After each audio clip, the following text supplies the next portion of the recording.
Good afternoon and welcome to Independence High School for the championship round of the 2022 Chagrin Valley Conference Wrestling Championships. I'm Steve Hare, the Sports Information Director from the Chagrin Valley Conference, and joining me on the broadcast, former Cardinal wrestler Trent Mast. Trent, welcome. This has got to be pretty exciting for you. Yeah, it's been a while since I've been back to the CVC Wrestling Tournament, and I'm just here watching all these guys warming up for their finals, and it just takes me back to all the years before finals, just warming up and getting ready for that finals match. Didn't matter if it was for first, second, third, fourth, fifth, sixth. And coming in today, as a wrestler, you're getting ready for this championship round. What does it take? What are you trying to accomplish there in your pregame? Just high intensity drilling, like what you're actually going to experience during your match. A lot of it comes down to your mentality in wrestling. So for these guys, it's going to be a lot of high intensity. You see a lot of the times if you come out flat, it's probably because you didn't drill very well or you weren't mentally ready for this match, because here there's a lot of good wrestlers in the CVC, so you're going to see a lot of good wrestling. So just making sure mentally you're ready. And usually for me, I kind of had a little system. I listened to music, I'd pace. People probably thought I was a little crazy. So I'd pace for like 20 minutes before my match, and just making sure I was in the right headspace. And then we go out, we drill, do like little 15 bursts of alive, and then we'd go get ready for the Parade of Champions. And I never really talked to anybody during that. I just kind of stayed in my own little zone. So. Yeah, and you see different approaches out here. You'll see some guys just pace up and down, walk around the match, jog around the match. Others are drilling, working on some moves they expect to hit in their matches. So, outstanding event so far. We started last night here at the field house, a couple of championship rounds, followed with a consolation round. Picked up this morning with the consolation quarterfinals and then the championship semifinals. We just completed the consolation semifinals round, and now the coaches are meeting to go over some final details. The Parade of Champions is scheduled to begin here at 12:30 p.m., and we're going to talk to a couple of folks here before we get started. Trent, thanks for joining us. Right now we're going to cut in and talk to former Richmond Heights athletic director and wrestling coach Keith Manos, who is now a published author, and Keith is here with us today. He is displaying his books and signing some of, it started out as an athletic director. He created some books on some standard forms that you use as an athletic director. And now he is a author. He's got his first published novel. He's got a couple of other athletic We're going to go with Keith first.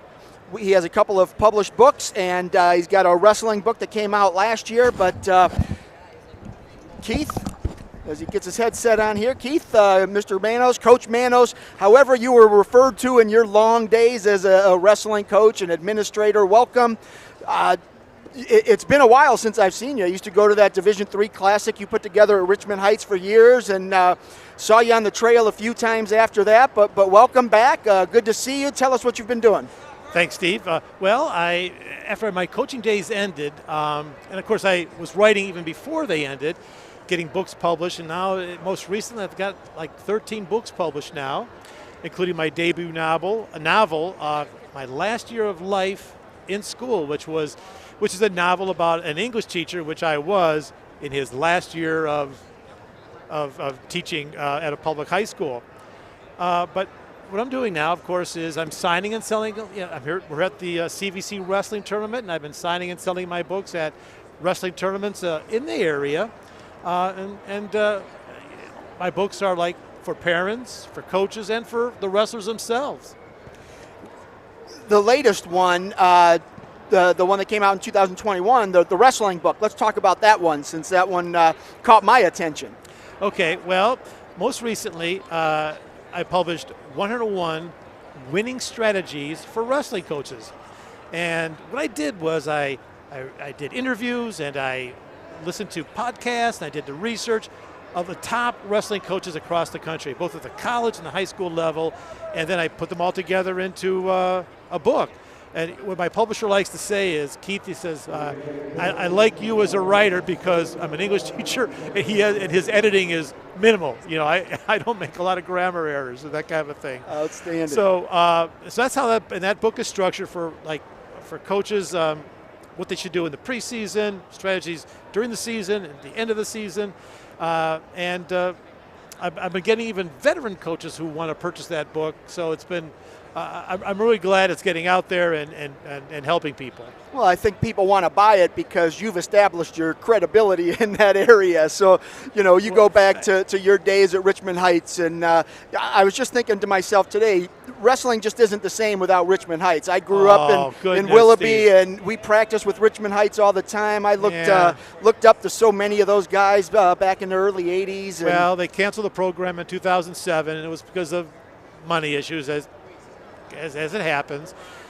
But, I call those back in the day stories, Steve. Yep. And when I reminisce, it warms my heart. But the other book I have is more geared for wrestlers and their parents, is The Elite Wrestler, which is 14 characteristics of, 14 high school weight classes, 14 characteristics of what goes into making a mediocre wrestler good, a good wrestler great, and a great wrestler elite. So, and that's been selling very well. A lot of parents like to get that for their wrestling son or daughter here at these tournaments. Well, I remember growing up, I read anything that Dan Gable had out, and you always try to get inspired by the Mark Adkins and people that were excelling at higher levels. You always try to follow them. So that book is critical for you wrestlers out there. Keith, if you're not here at a wrestling tournament, how else can people find your books? Excellent. Thanks for that question. Obviously on Amazon, but an easier way is just go to coacheschoice.com. I'm the only wrestling author they've got, so if you go to their search bar, coacheschoice.com, and type in either Keith Manis or wrestling, my books are going to come up. Because, again, I'm the only one they have doing wrestling books at coacheschoice.com. If you go to Amazon, just go to the drop-down, go to books, type in Keith Manis, and my books will come up. Well, I'll take care of that. I'll add it to the CVC website directly. Thanks. So, it definitely relates to what we do at the league. So, and as a former member of the league, it's great to have you. But I appreciate your time. I'll let you get back to selling books. We're going to preview the CVC Championships here. But that was Keith Manis, the longtime coach and athletic director from Richmond Heights, a longtime teacher. But great to have you here, Keith. Thanks. Always good to see you. Loved it. Thanks. Next up, we're going to have John Camp from the Lake County News-Herald to preview our CVC Championship round here. And, John, it's going to be a good one because we've got a couple of title matches that are really exciting, but we also have some team races that should generate a little bit of interest. Perry seems well on its way to winning another league title in the Chagrin division. The Pirates come in with 199 points. West Geauga is a distant second with 131. Probably safe to say the Pirates are going to clinch that title. And then over in the Valley Division, we've got at least 4 teams within 20-some points of each other. So that race is a little bit more interesting. Kirtland leads it with 128 points. Berkshire's second with 111. Cuyahoga Heights is third with 110. And then Crestwood with 104. John, what's your take? This such a great performance by Perry. I mean, you look at what they've got this year. They're scoring. They've got a lot of kids in the finals here tonight. Those lower weights, and that's how they just get better. Riley Rowan at 106. He gets to drill with Dom Scioli at 13. They can roll with Zach Bellissimo at 120. You get all those kids wrestling together in the wrestling room. It's like metal sharpie metal. I really, really like that team. And, what Coach Russo's done over at West Geauga, tremendous job over there, too. They've got some finalists in there. I'm really looking forward to watching, I just love watching Lucas Sadler, the big heavyweight. He's wrestling against Troy Peterson from Edgewood, and neither one of them is your prototypical heavyweight. They wrestle like they're 190 or 220 or 215 kids. So those are some great matches I'm looking forward to. And that's a lot of beef on the mat. Those are some big dudes, man. They are like you said, they're not the prototypical heavyweights. They're tall, they're muscular, and they're big. And, they're going to bring it there. I saw them both wrestle this morning. So, both look good. Both are going to be amped up for that championship match. But we've got a ton of them. Yes. 14 weight classes, and I think 11 of them are the number 1 versus number 2 seeds. We had another number 1 seed that was disqualified in the semifinals. Another one that was a scratch because of a weight issue or a skin check issue yesterday. And then the other one was just upset by an unseeded wrestler. So most of these matchups are number 1 versus number 2. We expected them coming in. But when you look at it from 106 all the way to 285, there are going to be some great matchups. We already talked about that 285 bout with Lucas Sadler and Troy Peterson.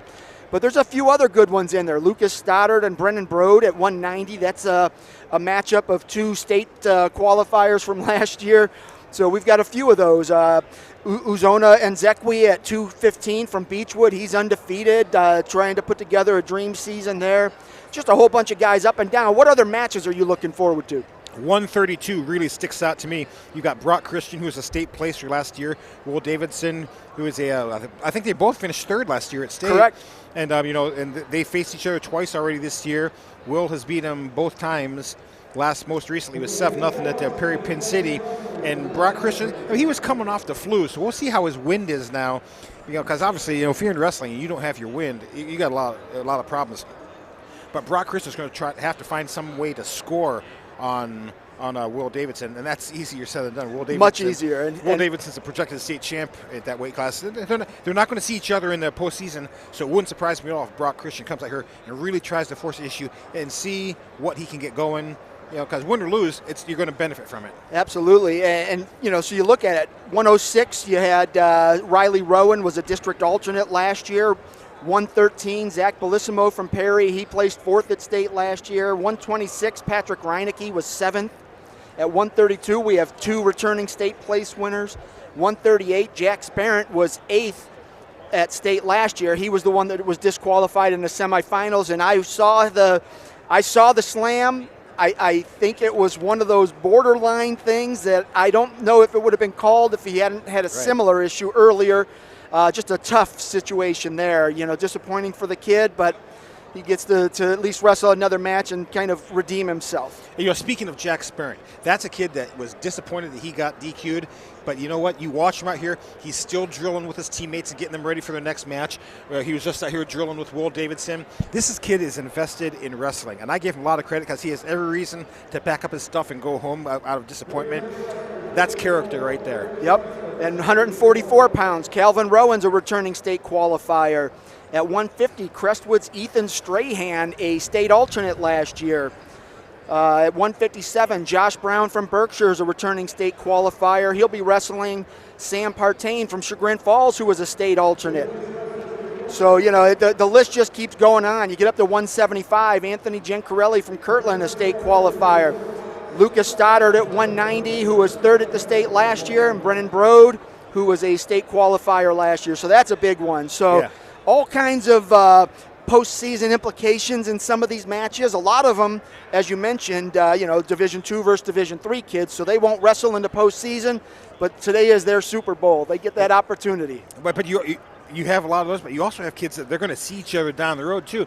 Like you look at Patrick Reinecke and J.P. Robo, they're going to probably see each other in sectional district and maybe even state. Their paths could cross there. Same thing with Anthony Gencarelli and Luke Torgerson. I mean, the Torgerson name is just famous over in Cuyahoga Heights. Great wrestlers and everything. So you've got some of these matchups. Lucas Stoddard and Brennan Brode, they're going to see each other sectional district and state. So, they're great matchups where this is like a precursor. We're going to see this for the next handful of weeks. I love it. On Friday, I just got my hands on the CVC Wrestling Bible. You probably remember that from the old CVC tournaments when they were out at Aurora. Oh, yeah. Remember, there was a guy out there that put together this Bible of all the state qualifiers that came out of the CVC.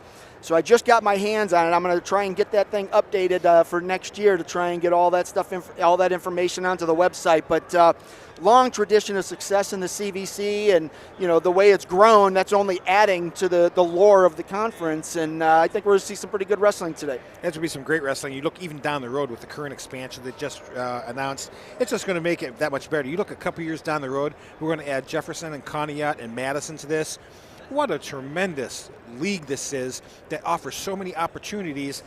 I mean, I could go on and on about how this league is set up, how it's not just an athletic conference, it's so much more than that, but just focusing on wrestling. I love what this league is for wrestling. It gives you so many different looks, Division II and Division III, where you can hone your skills, because sectional districts and states coming up, baby. Quick. It's coming quick. But, John, I appreciate your time. I'm going to let you get back to work. And we'll see you at the end of the broadcast here. Get some final thoughts from you. Sounds great. Thanks for all you guys do. CVC TV. This is cutting edge stuff. What you're doing here, Steve, Doc Lewis, and all of you guys doing a great job. So thanks for what you guys do. Thank you. Thanks for being here. All right, we are just moments away from our parade of champions here at the Independence Fieldhouse. This is the 2022 Chagrin Valley Conference Wrestling Championships. Once again, I'm Steve Hare, the CVC Sports Information Director, and joining me on the broadcast back again is Trent Mast, a former Cardinal High School wrestler who went on to play college soccer, and he's now back in the area trying to break into sports media, and we've got the perfect opportunity for him to utilize his wrestling knowledge while also getting some broadcasting skills. So, Trent, welcome back. And, we talked earlier about that pregame is how do you get ready? Well, now the biggest problem is you get your warm-up out of the way. Well, unless you're the 106 or the 113, you're going to wait for 15, 20 minutes, a half an hour. The upper weights, they could be waiting for an hour and a half, 2 hours. What do you do during that span? Well, when I was wrestling, I wrestled all the lighter weights, 106, 113, 120, and then 132 my senior year. So I didn't always have all that much time between when they did the parade, but a lot of it is just you got to figure out what works out for you. Even when I was 120, I'd have about 15 minutes or so before I would wrestle. So I'd always be behind the head table for that mat, just pacing back and forth. And then usually my coaches would come up and I'd stand there, I would bounce up and down, and they'd kind of talk me through my match, kind of give me a little bit of a game plan, what they saw, because we would always scout. We'd watch our next opponent, especially at a tournament like this where you kind of can do that if your matches aren't at the same time. They kind of ran me through that, kind of gave me a little bit of game plan, got me thinking of what I'm going to go out and do. And then just really I layered up just because I was always going to get cold. So I just made sure I kept my layers on, kept moving, kept my sweat, and kept all my muscles loose, and I was ready to go. Back when you were wrestling, this was the unofficial kickoff to the postseason. Obviously, sectional started the postseason, but back in the day, you would wrestle the conference tournament, then next week you were at sectionals. Now there's a week or two in between. I think it's 2 weeks in between, so this isn't exactly the start of the postseason. They're going to have some dual meets and some senior nights, things like that, but it's the mindset you want to start here in this type of a tournament because you're seeing some good competition. How important is that to generate some momentum in a tournament like this? Oh, yeah, it's definitely really important, especially like with sectionals and districts and state coming up, because you see a lot, as you were talking, there's a lot of really good wrestlers in this conference. So you're going to see those good matches that you'll see down the road at the end of the year. So it gets you in more of a competitor's mindset for the next little month and a half that's left in the season. So you wrestle here, even if you lose your finals match, it gives you that fire for the sectional tournament, and if you win, you can just ride that momentum for the next couple weeks and just remember that feeling so you can get it again. And you lived the same situation John Kampf just talked about. A lot of these guys are going to see each other in the postseason. So, and on one side, you want to win the conference title, but on the other, you don't want to give away too much because you're going to see that same wrestler in the postseason. Did you ever have a situation like that? I had it for sectionals to districts, but at CVC, everyone I wrestled in my finals matches, and most of the time throughout the tournament was either at a different sectional where I would only see them at, say, districts, or they were in a division that wasn't Division III where Cardinal is. Right. So, like, for sectionals, my sophomore year, my finals match, I wrestled the same kid on my match to make it to state at districts, and then I wrestled my match my junior year. I wrestled Alex French. He was from Kirtland. I wrestled him. I didn't wrestle him at CVC, but because he was hurt, and then I wrestled him at sectionals for the finals, and then he was my finals match again at districts for 5th and 6th. So I've had that situation a little bit. So it was definitely like in the back of my mind, like I don't want to show him a lot of my stuff, but I want to make sure I can do what I'm most comfortable with, right, to be able to go out and get that win. Right. You really don't want to change your approach, because that's what you're naturally inclined to do, is just get ready the same way and wrestle the same way. So, all right, it looks like we are about to start this parade of champions. Let's listen in to our announcer here.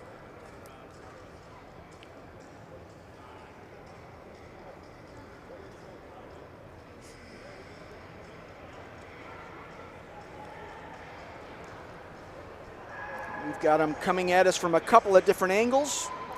We'll try and zoom in for you. We've got 2 lines of champions headed toward us. On the right, 106-pounder Ty Bowes from West Jaga. On the left, you can't quite see him, but that's Riley Rowan from Perry. See if we can't get both lines in there. Here we go.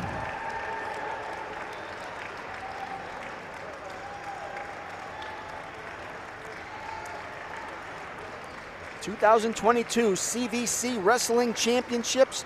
Our parade of champions is underway.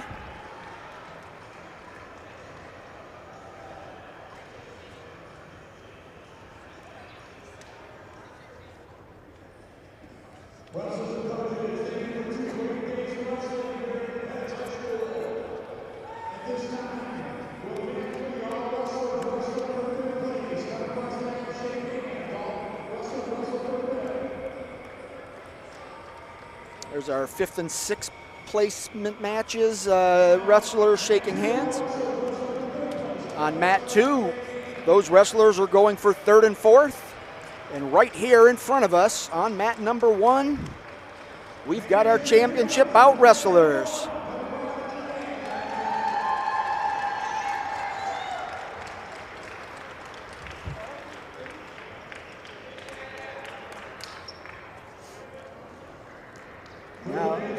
Now we're going to take a quick break for the national anthem, I believe.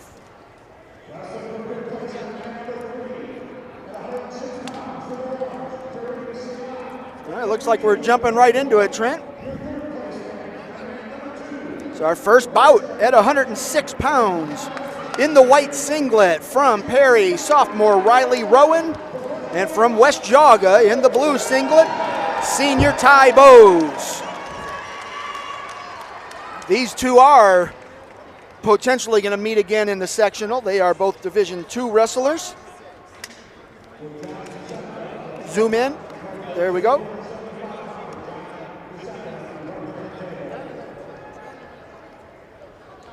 Moments away from the start of the first match here at the 2022 Chagrin Valley Conference Championships. Perry's Riley Rowan, the number 1 seed, versus number 2 seed Ty Bowes of West Jaga.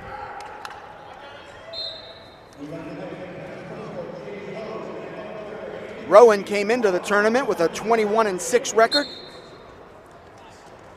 Bowes was 23-1, and already Ty Bowes with a quick takedown.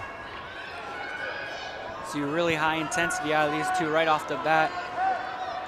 Bowes here trying to throw in a single boot. Trying to pull that across to a bundle out of bounds here. Yeah, that first takedown, we talked before, Trent, how important it is to get that first one. Ty Bowes wasted no time.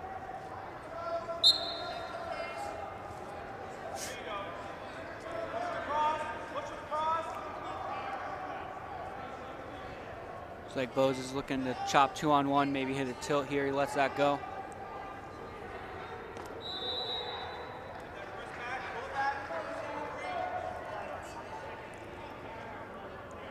Bose has really good pressure when he's on top there on the hips. He doesn't let him move very much, so he can kind of do what he wants and get that top control. Riley Rowan was a state alternate last year. He placed 5th at the 113-pound district. He dropped a few pounds and is wrestling 106 this year.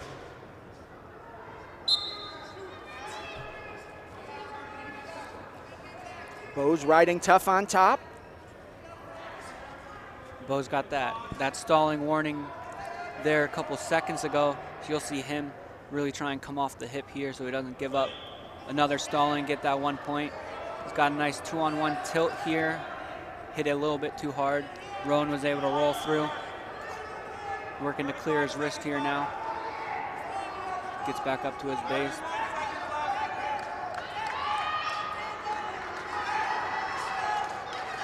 Bose looking to return him. Rowan's looking to hit a standing switch. They're trying to get their 15 minutes of fame here right in front of the camera. See, they hit Tyler Bose there with another stalling right on the edge of the mat. They give you so long until you got to return someone to their mat. That's why they hit him with that stalling there. Good return by Bose.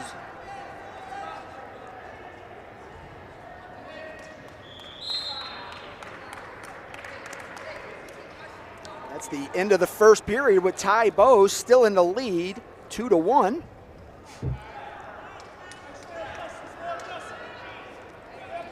Bose chooses to start the second period in the neutral position. And why not? You get that first takedown. I liked his aggressiveness right off the whistle. Yeah, blood time red, I believe. Nosebleed. Well, how about that? It's time for our blood time segue. All the people out there at Ohio Varsity and Chagrin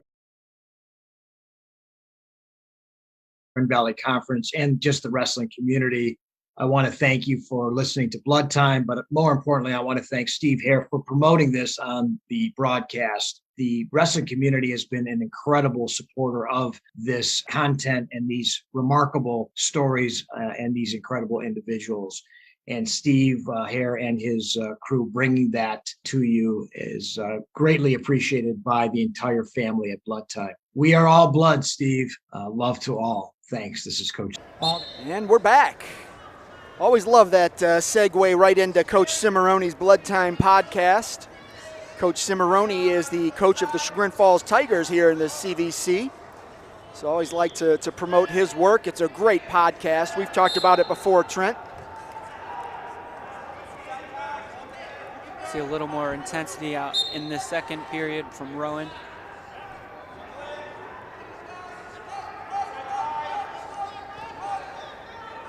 Nice little snap down there by Rowan.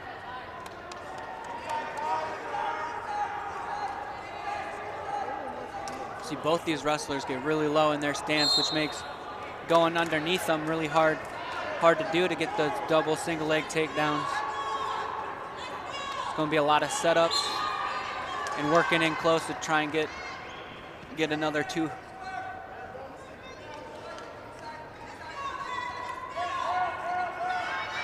Uh-oh, Riley trying to step over. Good little scramble there by both of them. Yeah, 1:10 left here in the second period. Good high crotch shot by Rowan. Goes with the crossface and he's pulling up on Rowan's ankle. Makes it really hard for the wrestler to step up and get a stalemate. Resets him at the neutral position. Got 50 seconds left. It's 2-2.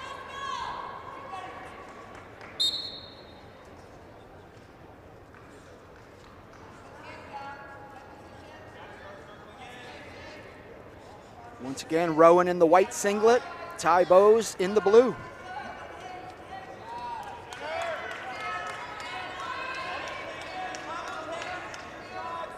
A lot of setups, a lot of level changes.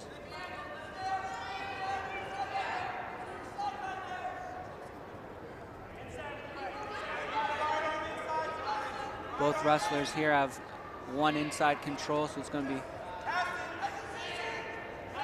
12 seconds left.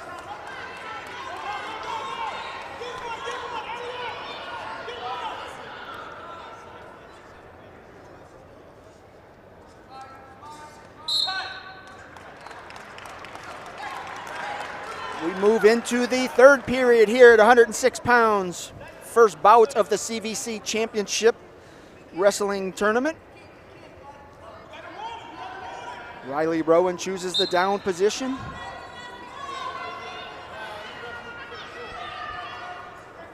Ty Bowes in the precarious situation here. He's got to hold Riley Rowan down while also trying to score. He's got to be careful here too. He's already got stalling, points given up. Rowan there gets his one. Now 3-2, Rowan is winning.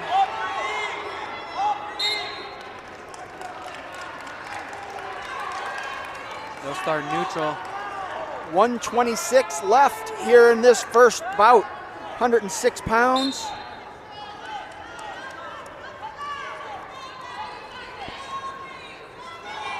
Rowan in deep on that leg. Rowan gets his two there with a quick little dump off that single leg. Trying to run a half. See Bowes trying to hip over. Stuffing that head. It's going to settle back. Going to get at least a little bit of near fall here. Bowes has a good arch there. Gets out of that. Now 8-2 with 45 seconds left. Rowan with a big third period. Rowan's gonna try and suck his head under here, try and get some more back points.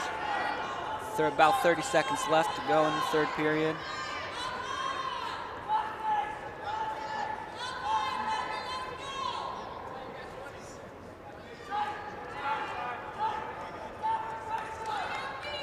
Under 15 seconds remaining. It's still 8-2. Riley Rowan in control. Rowan working here to roll out a wrist, put it on his back. 3 seconds left. And that is going to do it for our 106-pound bout. Riley Rowan is your CVC champion. An 8-2 winner over West Geauga's Ty Bowes. Up next, 113.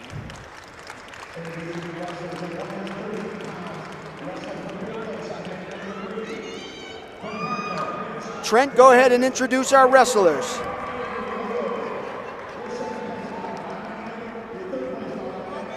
$113. We have the number 1 seed, Dominic Cooley, I believe, junior from Perry versus Vinny Kubicki from Independence.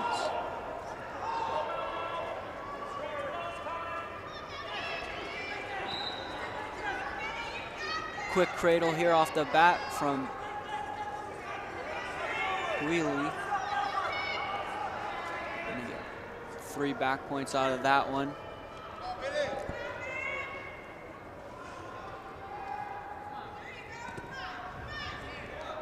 A little bit behind on the clock, folks. Didn't quite start for me. We're at 126. I'll get it corrected here at the first whistle. Wrestling neutral here again. A snap down. Looks like he's going to try and lock up that cradle, get some more back points off of it.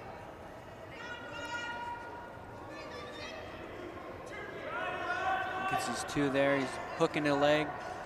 Going to get double under. You put both your legs underneath, in between there. It's pretty hard to get out of that one. If you get it right, he's going to tripod here on his head. That's tight. There's your fall, 1 minute and 12 seconds. Dominic Scioli is your 113-pound champion here at the CVC Wrestling Championships. Perry goes 2 for 2 in the first 2 bouts of the day. Up next, Trent, we are going to have the 120-pound bout. Another Perry wrestler, Zach Bellissimo versus Crestwood's Mason Daniels.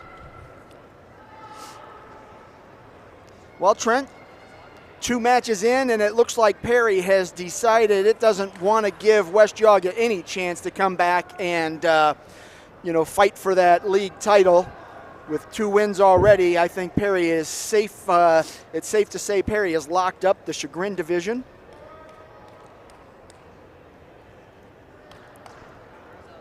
And now Perry will have a 3rd straight wrestler here at 120 pounds. We are going to wait for the other 113-pound bouts to finish up before we get started.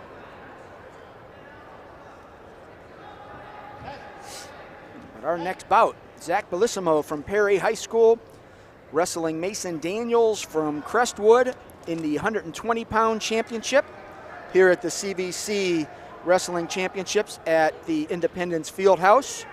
I want to give a big shout out to Independence Athletic Director Annie McGee and wrestling coach Ken DeAngelis for their efforts in putting this event on and helping out with the broadcast, making sure we had everything we need.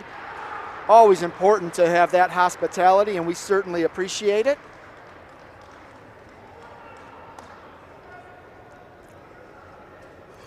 Well, Trent, we've got, this is a number 1 versus a number 3 seed. The number 2 seed, Ty Ziegler from Cardinal, was a scratch yesterday. So Daniels bumped up to get that number 2 seed. Zach Bellissimo is 21-5 coming into the tournament, and Daniels is 22-5. So both with quite a bit of success this season. This is a Division II versus a Division III wrestler, so they won't see each other in the sectional tournament. As we talked about, so many wrestlers here will, since the bulk of our conference is made up of Division III teams. Although I think it's almost even now with the Division II and Division III squads.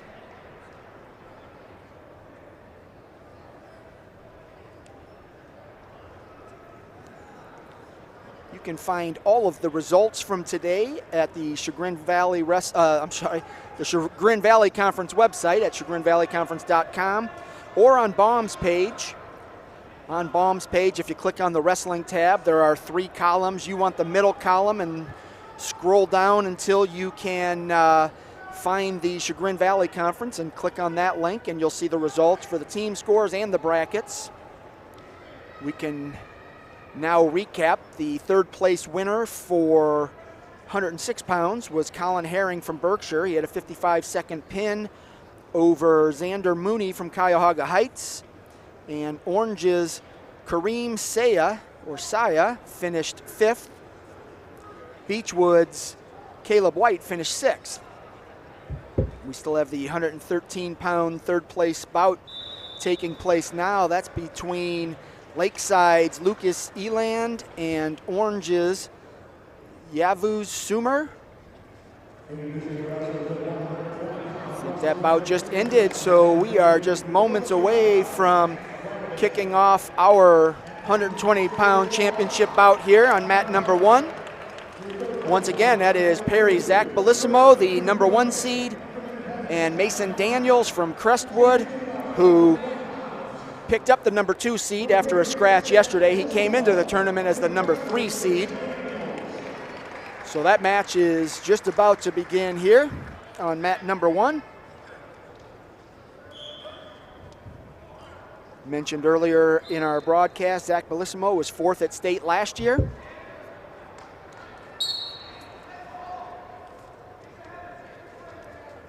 Worked quick into that tie-in.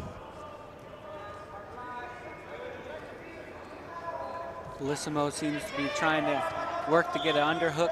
See Daniels here with a single leg up in the air. He gets that 2 points.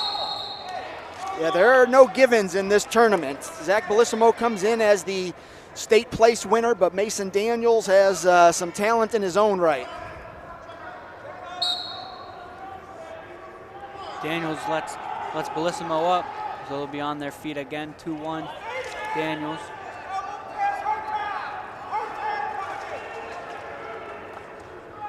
Oh, I've got the score messed up here.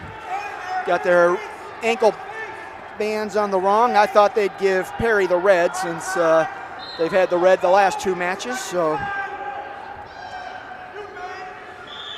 see him working back to the middle, give himself a little more room. About a minute left here in this first period at 120 pounds. Good defense there by Daniels on that shot from Bellissimo. Bellissimo advanced to the championship round with back-to-back pins. Daniels did the same. 47 seconds remaining.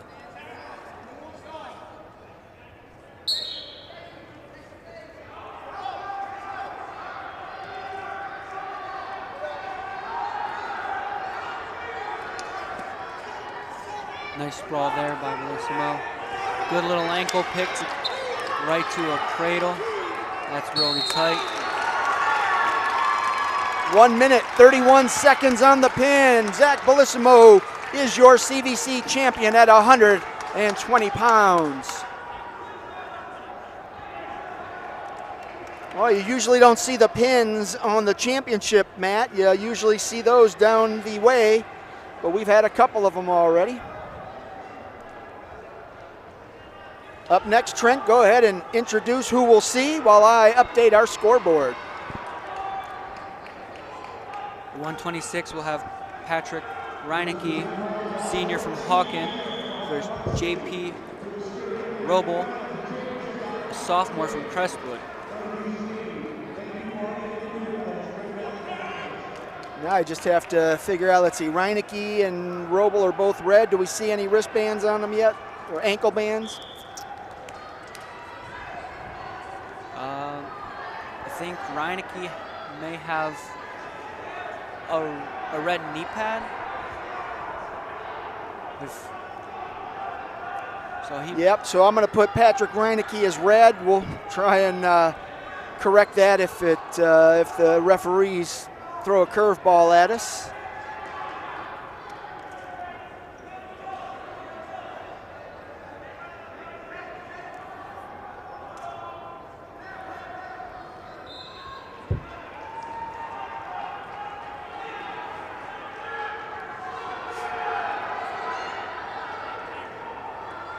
Third place bout and fifth place bout still taking place on the other 2 mats. This is the 2022 Chagrin Valley Conference Wrestling Championships. We're at the Independence Fieldhouse. See if they've updated our team scores through the 113-pound weight class yet. Perry now has 209, while West Yaga has 131. Berkshire has closed the gap on Kirtland in the Valley Division. Kirtland now leads the Badgers 128 to 115, so Berkshire well within striking range. Kirtland's strength is coming up. They have 4 wrestlers in the championship round. Berkshire and Crestwood both have, Berkshire and Cuyahoga Heights both have 2. So Kirtland controls its own destiny. They have the lead and more wrestlers in the championship round. They just have to win some of those matches to seal their league title.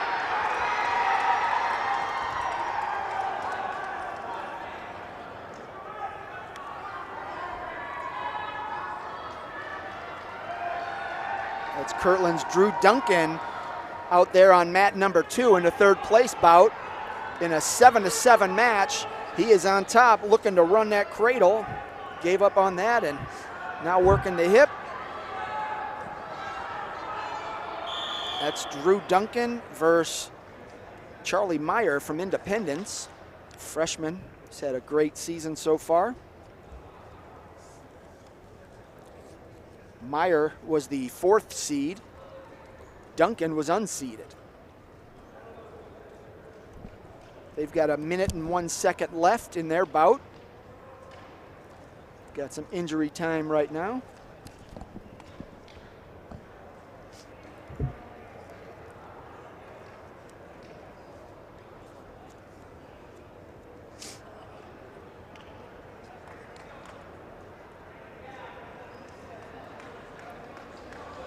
Well, Trent, when you get in a situation like this, your bout's over. You see that empty mat, but the other wrestlers are still going on the other mats and they're waiting.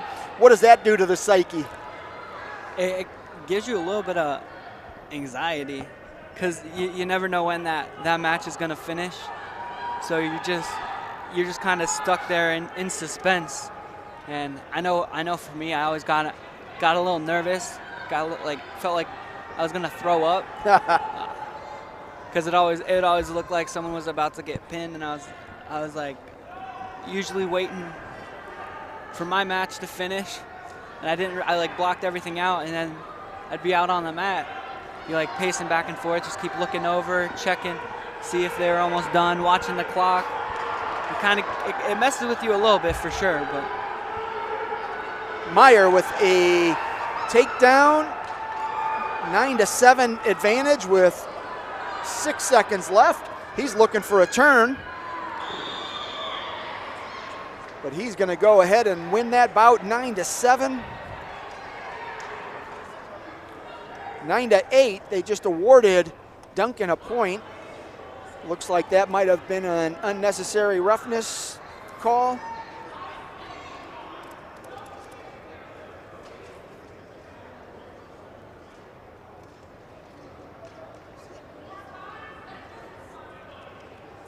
So while they sort that out, we will prepare for our 126-pound bout.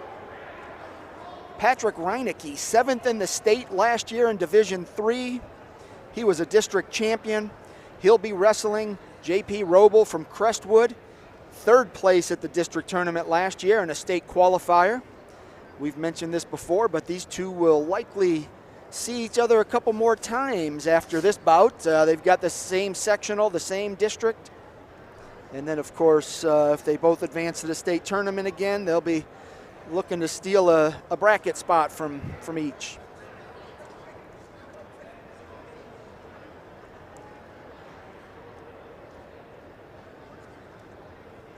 We're here at the Independence Fieldhouse. This is the 2022 Chagrin Valley Conference Wrestling Championships.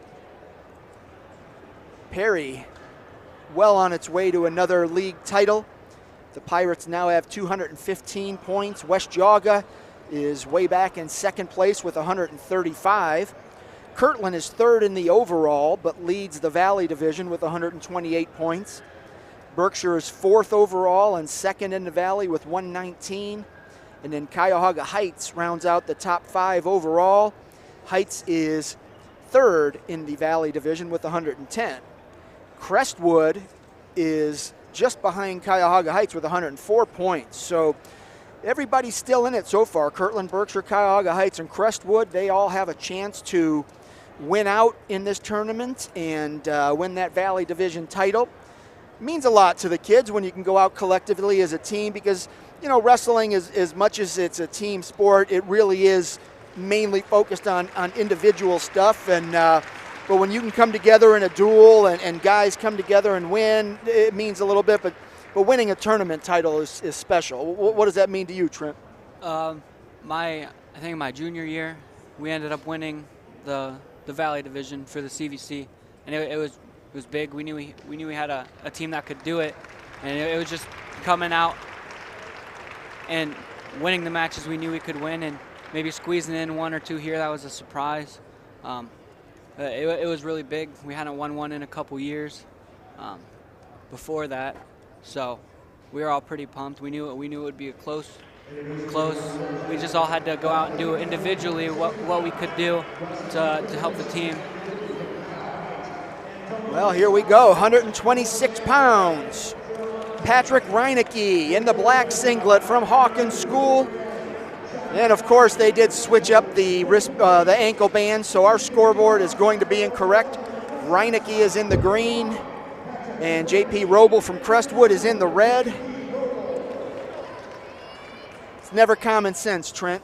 No. The red knee brace didn't do anything for us to help us out. He had a red knee brace, but he has some green socks on. So.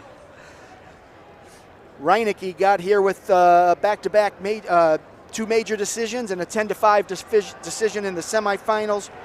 Roble earned a first-round bye. He won by major decision and then a technical fall. 2 outstanding wrestlers here on the mat.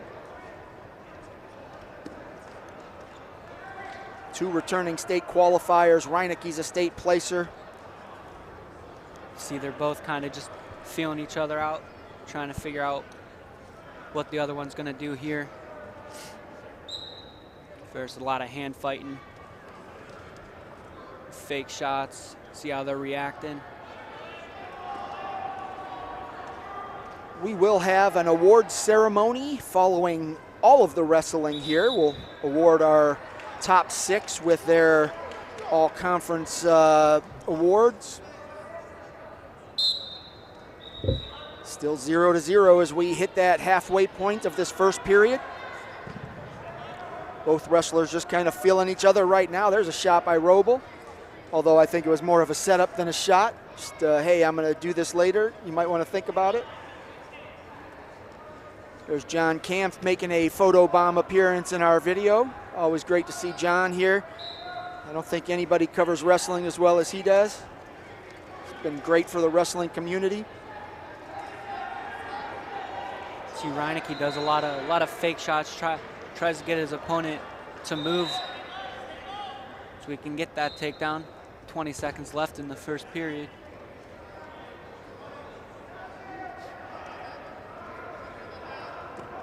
Roble with another shot. Reinecke just hit with a stalling call.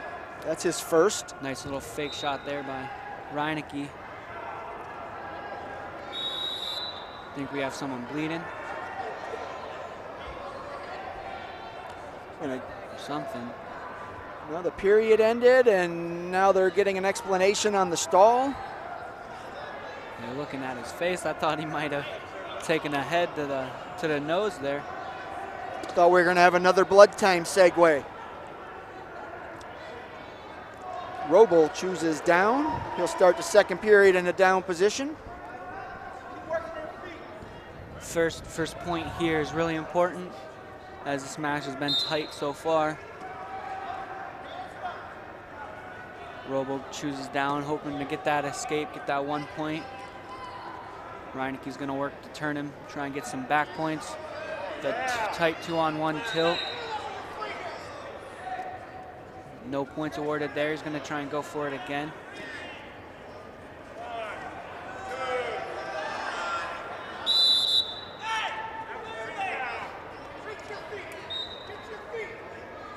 See, Reinecke wanted some near fall points there, didn't get them. 1:30 left in the second period. Gets that tight 2-on-1 right off that whistle. Roble with an escape. We're back to our feet. Little fake shot from Roble. Once again, Roble is actually wearing the red ankle band. The referees kind of threw us a curveball, so JP Roble from Crestwood in the white singlet, the gray singlet. He is up 1-0 here with a minute left in the second period.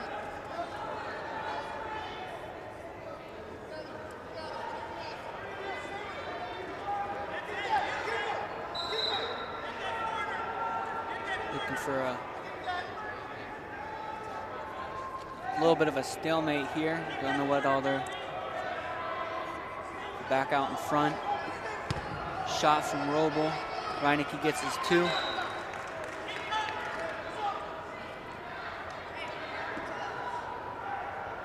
(2-1) Reinecke. 30 seconds left in the second period.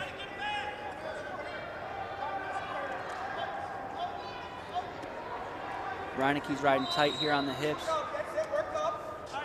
Escape 1, 2-2 now. 15 seconds left.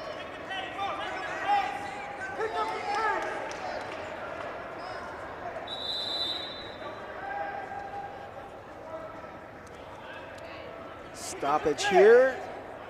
Gonna let him get his knee pad pulled up.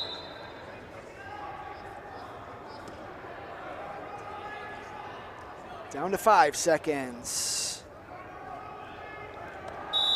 And that's how the score will stay into the third period. Patrick Reinecke of Hawken in the black singlet up 2-1 over J.P. Roble of Crestwood. Reinecke now in the down position to start the third period.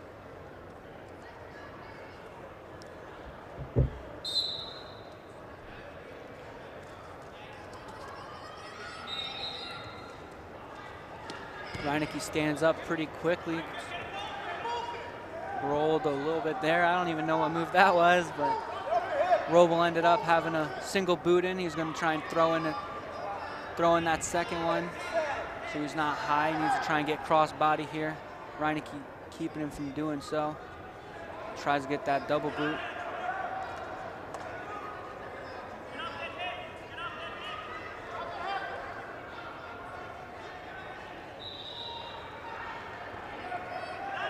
Minute 20 left in the match. It's 2-1, Patrick Reinecke.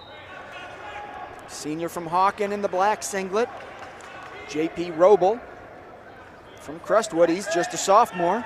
Roble gets that double boot in. Reinecke's going to try and go out of bounds there, get a reset. 1:03 left here in the match. 126-pound championship at the CVC Wrestling Championships here at the Independence Fieldhouse. A minute left here in the third period.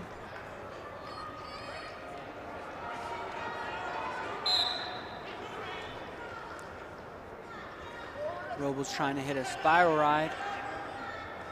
Reinecke came into the tournament with a record of 13-3. J.P. Roble was 20-2. Roble got that single boot in again. Just like he likes to ride legs when he's on top. Trying to slide in that second one again. I'm getting a little high. See Reinecke try and pull, suck him under. He gets a reversal too, and he'll get some back points here. And gets the pin with 26. Gets the fall. Didn't see that one coming. 5 minutes and 34 seconds for Patrick Reinecke over J.P. Roble here at 126 pounds. Wow, Trent, I didn't see that coming. And what does that do when you get when you stick a kid that's that caliber? It definitely gives you a boost, a little bit of a motivation, ego boost a little bit there too. Definitely the ego. Yeah, but just situations like that when someone's riding legs, can always possibility to get high. Like we saw Roble get there, and Reinecke did exactly what you're taught to do. He sucked him under, and usually you suck someone under, their leg will get stuck, and they're not really going to be able to fight off their back really well. Reinecke just made sure he kept it tight. Well, I guessed right on this one. The officials didn't throw a wrench into my plan. Will Davidson from Kirtland is in the green ankle band, and Brock Christian from Perry has the red. These two wrestled in the championship bout of the Perry Pin City tournament. Davidson came out on top. Good Davidson was here. third at state last year in Division III.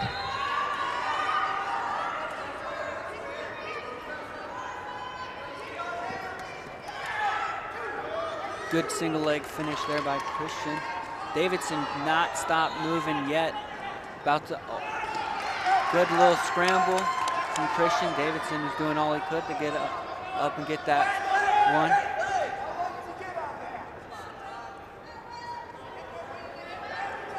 If you saw Will Davidson as a freshman and you watched him as a senior, you'd have been amazed. One escape, Davidson.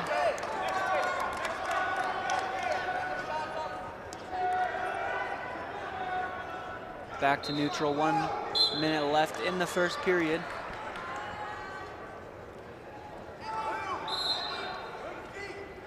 Brock Christian's a junior. Will Davidson is a senior. Will was an 80-pound, 106-pounder as a freshman. he had a nice season as a freshman, but he took his lumps as an 80-pounder. You know, that happens when you're giving up sometimes 20, 25 pounds. But he committed himself to the weight room, and you know, he's only 126 pounds, 132 pounds now, but that dude is ripped. Little double shot there, but Davison didn't get the takedown. Showing a lot of moves, try and get something going. 13 seconds left, first period.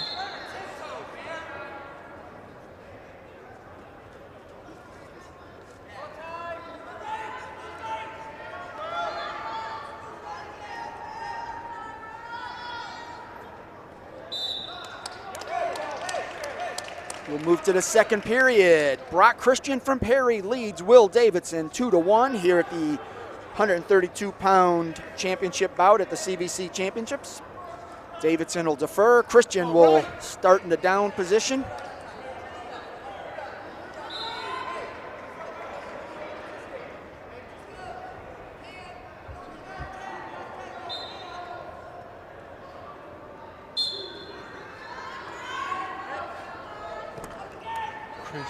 Christian with a quick little stand up. Davidson, nice return to the mat. Again, got a lift. Shows you how strong Will Davidson is. Davidson's locking up his leg here, so he's not staying on the hip, but he's still able to control Christian. Looks like he's trying to lock up a cradle. Stoppage for his knee.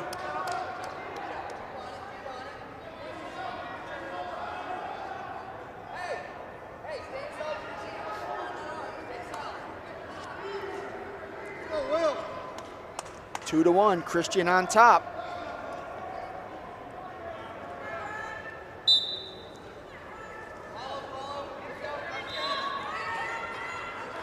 Christian has really good movement on the bottom to get up. So get that escape. 3-1.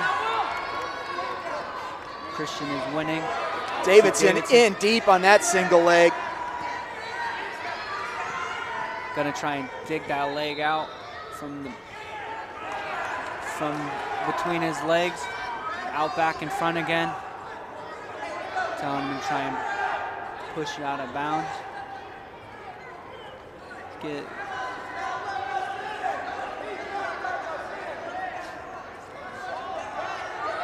dancing right in front of us again.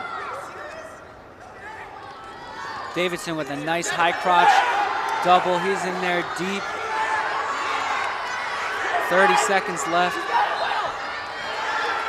Good hits there.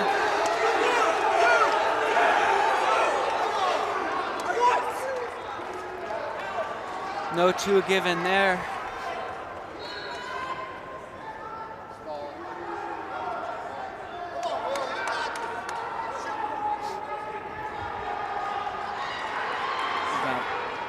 I think we might have bloody nose.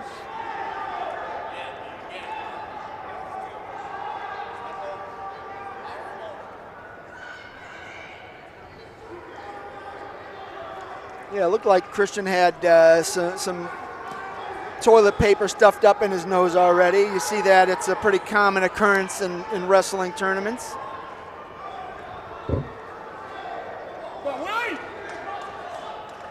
30 seconds left in the second period.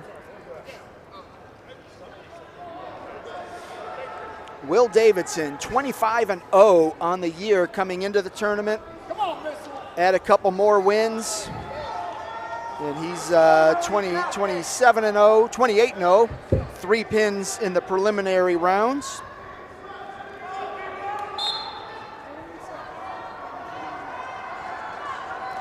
Christian came in 18-4. He also has 3 wins, so he's now 21-4. 2 pins and a technical fall here at the CVC tournament. So it's dangerous when both wrestlers shoot in at the same time like that. Davidson's got double unders here. 5 seconds to try and get some points up.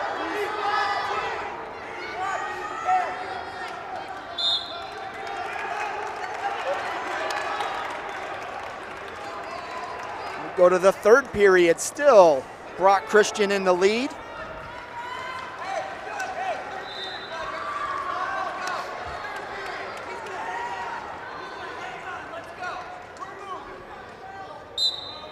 Davidson looking to extend that undefeated season, but he's got some work to do.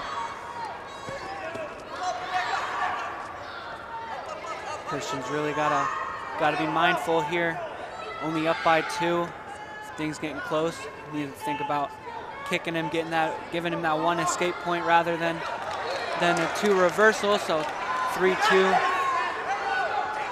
And now you can basically say the next takedown wins. Christian really needs to be making sure he's advancing the wrestling, still moving. Don't want to give up a stalling warning, then another stalling point. 1:20 left. Davidson's really got to work here, try and get that takedown. Christian's got to try not to get taken down and maybe sneak in a takedown of his own.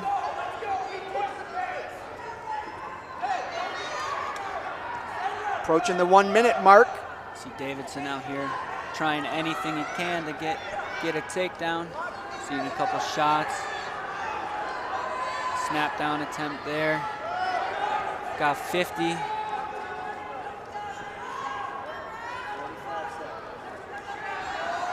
Another shot. Arm drag. Spin. He needs to return to the mat to get his 2. He's got a single leg in. Should be 2. Trying to get out of bounds. He's fleeing. Did they call it? Fleeing the mat. He gave him a technical one green. 3-3. Next. That'll tie the match. Points wins. 30 seconds left. You're going to see both of them trying to stay safe here. Got another minute of overtime on their feet. If nobody scores in the next 20 seconds.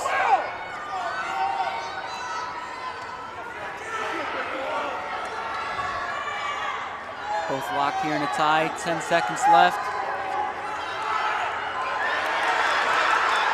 Christian in. Good sprawl Will there fights by it off. Davidson.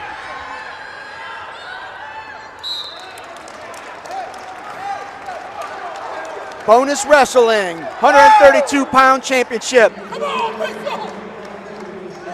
we'll have a minute of neutral wrestling. You get a takedown, you win. Nobody gets a takedown. Each will have the opportunity to ride the other one out, top and bottom for 30 seconds. Davidson in on a single leg. We've seen this a couple times already.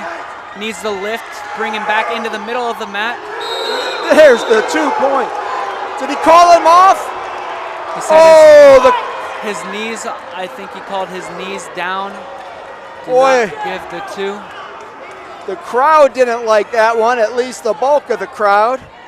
I know the Perry faithful certainly agree with the call. 39 seconds left in this first overtime. Davidson's really pushing the tempo here in the first half of that overtime period. 30 seconds left. See him working in to get an underhook. Christian with a shot. Davidson, good sprawl. Stalling warning. There's the stall. Given Christian. 18 seconds left. Don't want to give up another stalling. Don't ever want to lose a match by a stalling warning. Not at all. 10 seconds left. Davidson in deep on another single. Got 5 to finish it.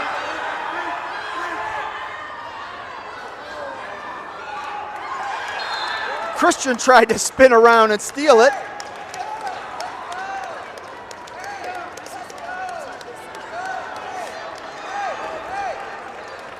Come on, Willie!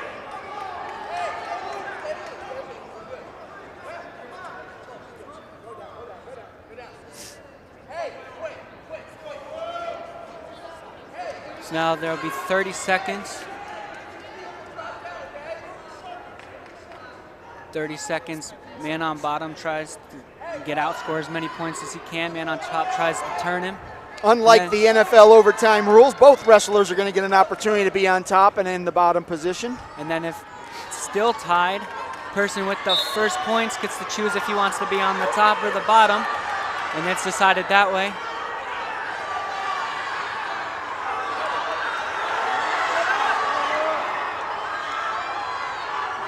Davidson keeps standing up. Got to keep getting up to his feet. It's crucial to get that escape. 15 seconds left in the second overtime period. Davidson standing up again, turning into him. There's point, one. Davidson.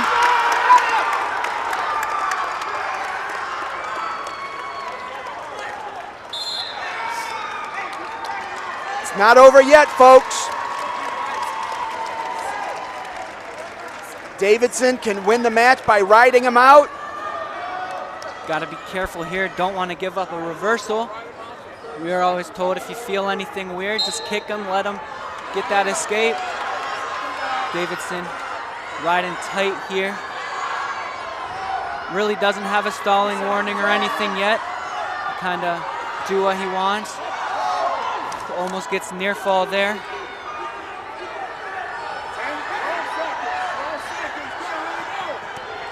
Good return by Davidson there. 5 seconds left.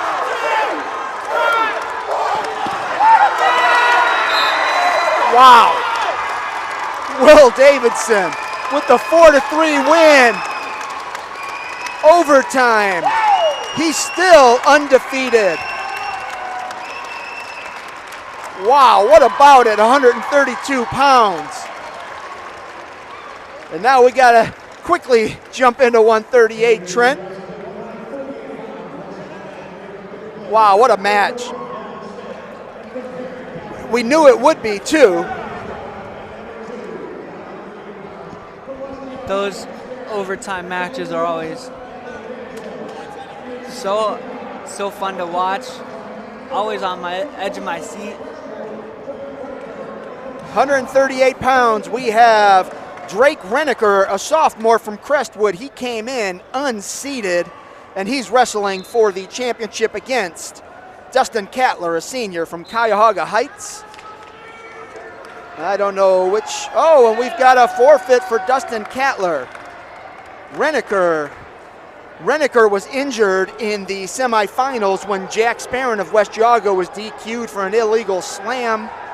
Reneker had an injured shoulder. I wasn't sure if he was going to try and compete here at 138 pounds. Apparently they opted to let him sit out and forfeit this 138-pound championship bout. So now, Trent, we can turn the page and look at 145, where we have another Rowan. That'll be Calvin Rowan, a senior from Perry. He'll wrestle Kyle Biller, a senior from Edgewood. And since those two teams both have red, I'm going to have to wait to update our scoreboard. Wow, Trent. It's going to be hard to top that 132-pound bout. And they had a great match. And if you heard John Kampf in the pregame, he said, you know, the 7-0 score that Davidson beat Christian by at the Perry Penn City tournament, it was pretty decisive where Christian had struggled to score, but the match was pretty close, just like we saw. Davidson obviously had the ability to score a little bit more. Christian was a little more defensive today than he was at Perry Penn City, and you saw the results. So, you know, there are tough losses. That's a tough one. But there was also a moral victory for Brock Christian. So we get to catch our breath for a little bit after that one. Had our forfeit 138 pounds, so we will be moving into 145. While we got a minute, let me try and check some updated team scores and see if we've got anything there. Kirtland added 4 points there with that first place championship win by Will Davidson. So they now lead the Valley Division with 132 points. Berkshire is down just 11. They have 121, and Cuyahoga Heights has 110. I believe they should bump up to 114 with that forfeit at 138.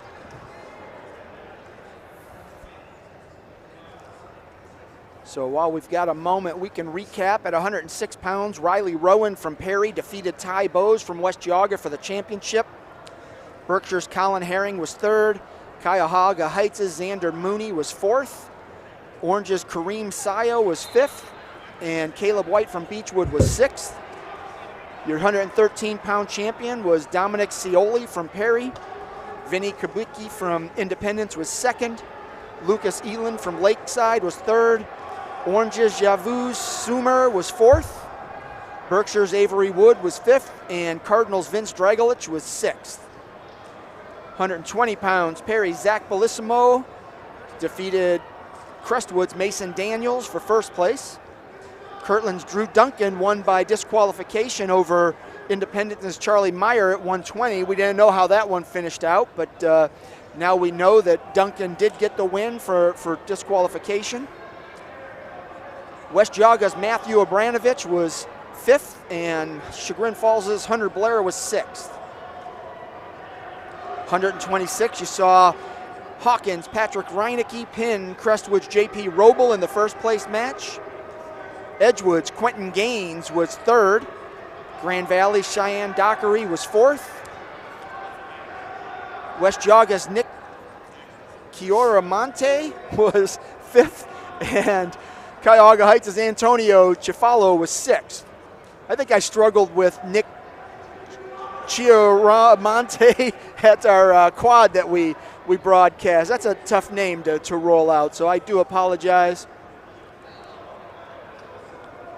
And we don't have our updates yet on the 132 and 138 pound brackets. Wait for those to slide in, but oh, they just updated 132. So you saw Will Davidson defeat Brock Christian 4-3 in the tiebreaker. Johnny Hayden from Berkshire avenged an earlier loss to Lutheran West Nehemiah Sanderfer.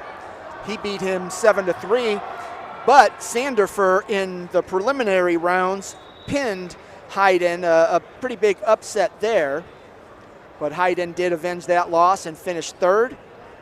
Kyle Venzel from Edgewood earned a technical fall over Chagrin Falls' Ronan Fritz to place fifth. 138 is just finishing. I see the fifth place match down there is still underway.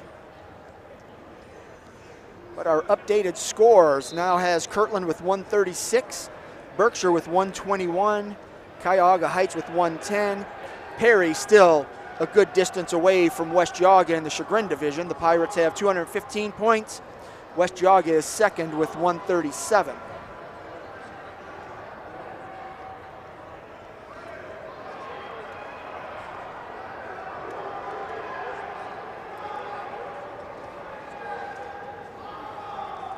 Wow, what a match. And I see John Camp with some Twitter highlights already from Will Davidson's overtime win over Brock Christian. That's definitely going to draw some interest there. Mr. Camp, I think, is going to have a viral video. That was a great match. It's crazy what you can do when you want that undefeated season. Will Davidson just fought for his life there.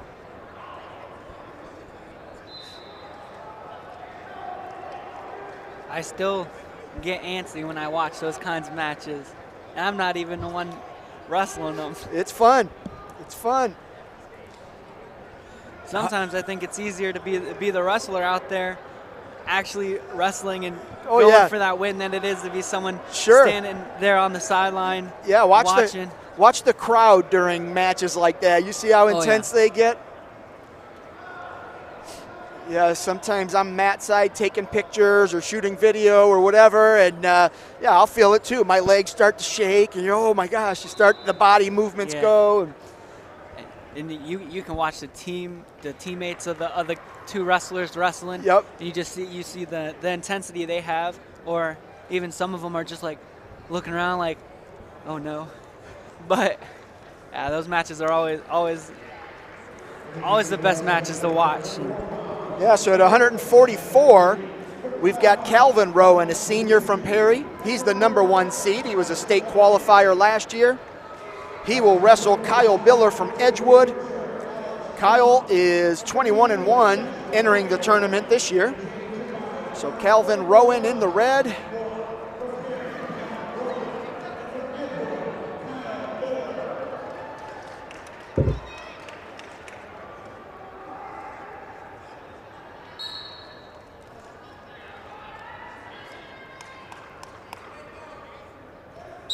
Let's do it.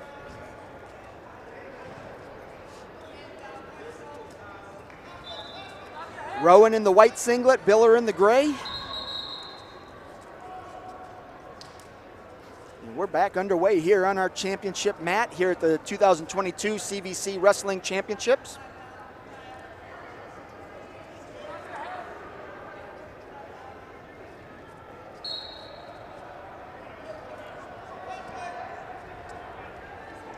Perry going for a 4th championship here, and we're not even halfway.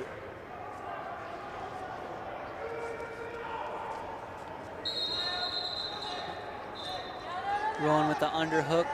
It's like trying to snap him down. Get a front headlock. According to John Kampf, if Perry is able to hold on and win this CVC title, it'll be their 19th league championship, and they've been dominant recently.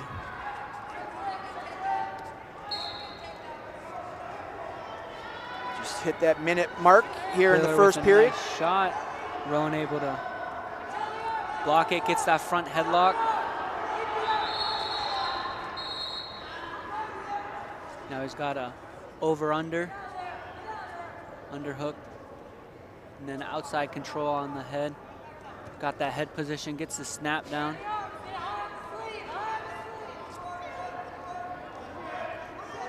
Gets around the waist.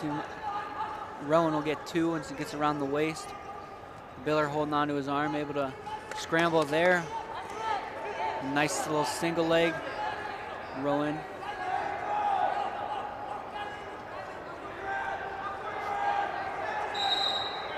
A good scramble by both of these wrestlers, not giving up anything. 7 seconds left in the first period.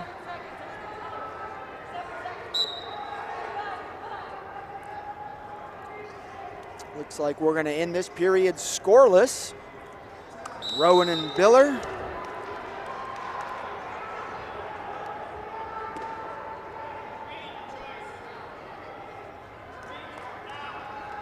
Biller chooses to start the second period in the down position.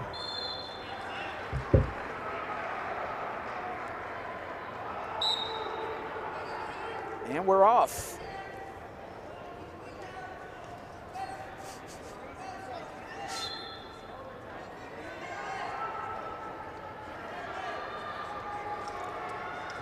Biller able to stand up, get that escape. Biller is leading now 1-0.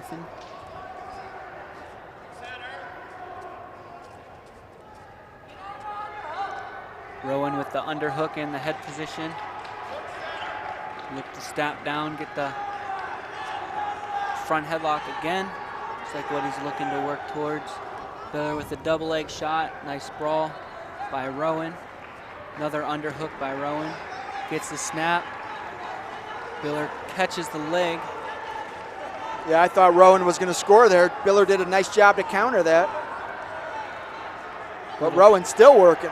Rowan with the front headlock, looking like he's about to pass the wrist. Gets his 2 there by spinning behind. 2-1 Rowan. In the lead, 50 seconds left in the second period.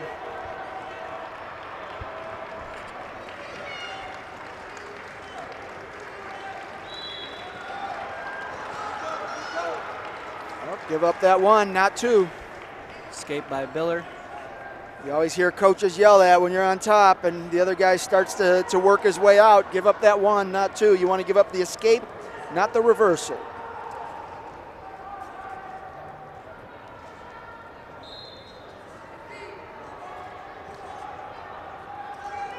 Rowan looking for another snap down. It's the underhook, snaps him down. Looking to pass the wrist like he did last time, get his 2. Biller's doing a nice job making sure he's keeping Rowan out in front of him. And we'll go to the third period. 2-2, all tied up here at 144 pounds. I think we might have a little bit of blood.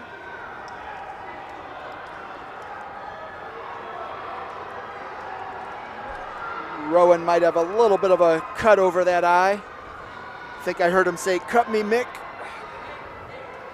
They just wiped his nose. Huh? So Looked like they were wiping his eye first. You didn't get that "Cut me, Mick" reference? You're too young for Rocky? Come on. I've seen it like once or twice. Once or twice. I've seen it like once or twice this month. Rocky, they have Rocky marathons on all the time. Call yourself a wrestler. Did you even see Vision Quest? I did. Okay, good. I remember when I was coaching back in 2011 and 2012, the kids didn't know what Vision Quest was. Come on, it's like one of the only wrestling movies ever created. Well, we would we do like a Vision Quest in our room. I see. So, and then I was with Brandon Nykirk, and Okay. we watched it together. Yeah, Coach Ziegler knows all about Vision Quest.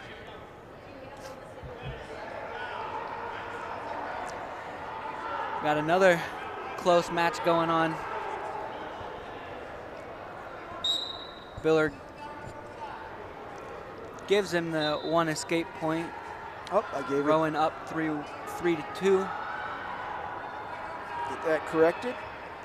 3-2, Rowan leads with the escape here in the third period.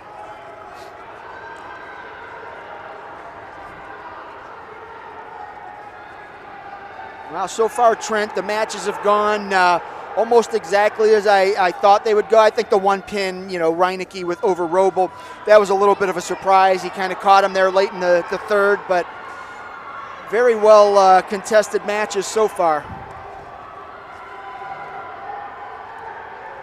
Good shot by Biller. So sprawl, caught that underhook. Rowan still has the underhook. Both of them have an underhook. Biller's looking to double under. Good scrambling out of both of these wrestlers out on the mat. Under a minute here in the match.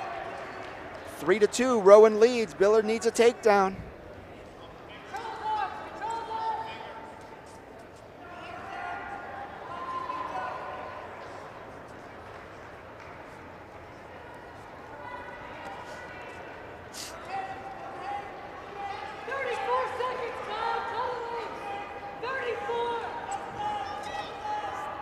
Nice high crotch shot by Biller. Foot fire by Rowan. Rowan catches another underhook. Biller looking. Oh, nice counter by Biller. I thought Rowan was going to score. Both of them working real hard to scramble, not give up any points. 4 seconds left. Biller's going to have to try and hit something right off the whistle. Rowan. Bloody nose. Accidentally reset the clock, so let me get that adjusted. Got a lot going on here, folks. 4 seconds left. It's 3-2. Calvin Rowan in the lead. Kyle Biller needs a takedown. What do you pull out of your toolbox here, Trent? I always had a low single shot right off the whistle. Try and get a quick 2. Or just barrel in. Not much you can really do 4 seconds. I think 4 seconds is the fastest pin in the country, isn't it? Oh, he went for that toss. Slipped right off of him. Rowan wins at 3-2. Yep, that's going to do it. Perry wins its 4th championship here in the early goings here at the CVC tournament.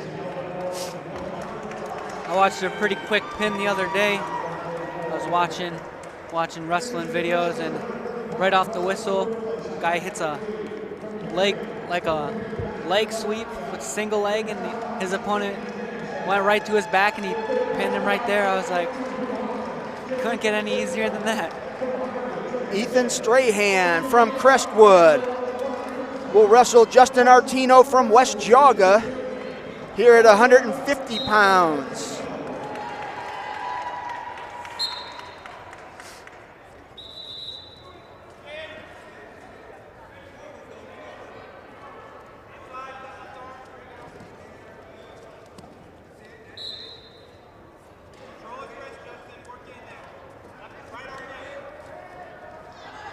With double unders.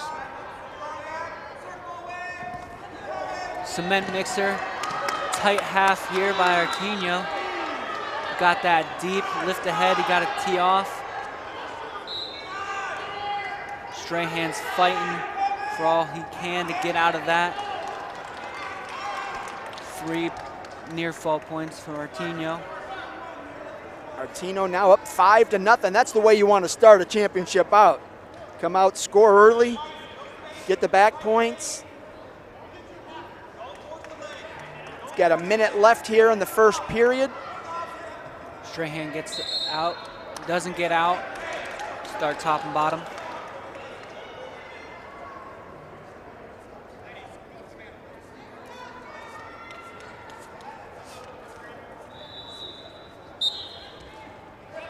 Strahan up to his feet quickly. Artino with a really solid return to the mat. Looking to get some backs there. Another return to the mat by Artino. Gets the single boot, working to get a double boot. Seen a couple of these leg riders have a little bit of misfortune today. Strahan doing a good job to make sure he holds on to that. When we saw Artino at the quad out at West Geauga, he was very active with the legs. Had a really solid night. I think he went 2-0. But yeah, he was impressive there. No surprise to see him in the championship bout. Strahan up to his feet fast again.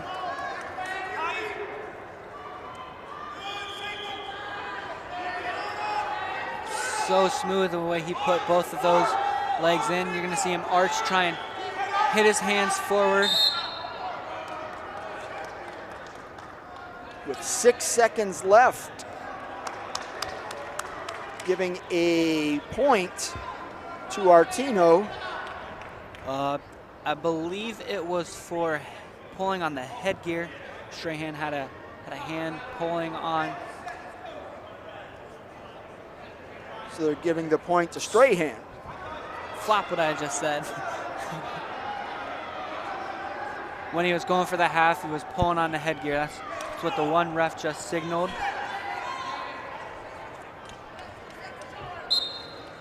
Up quickly again. Hits a Granby roll. Never gives him the one. There was separation. Coach Robold discussing with the referee, trying to get that point for Strahan. What's your thoughts, Trent? Did he get it? Was there enough space? I think there was enough space. There was no contact there for a second before he dove right back in on the legs. I think my coaches, when I was wrestling, would have been a little bit angry if I did something like that and didn't get an escape either. So Strahan starts the second period in the down position. Strahan's getting up onto his feet so quickly. Probably knows those boots are coming in. Trying not to have to worry about fighting off the legs for 2 minutes. Slides in. Artino slides in the one, Strahan catches the other, looking for a power half. Artino looking for a power half. See Strahan reaching up to grab the hip. Taught to grab the hip, pull him down, then try and clear your legs.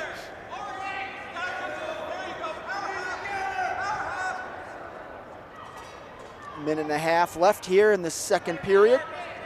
155-pound title bout here at the 2022 CVC Championships. Martino looking for another power half. Strahan trying to dig the short boot out. Gets one of them out. I think the other one is still stalling green. Those boots came out, hit him for stalling. 5-1 minute left in the second period. Martino still leading. Strahan back up to his feet.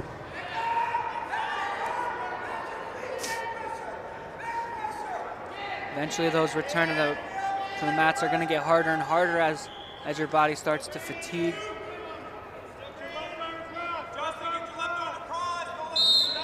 That's what was impressive about Will Davidson, because he went through that whole overtime and he was still lifting, and you know, he's not a big guy, but I told you, he committed himself to the weight room, got so much stronger.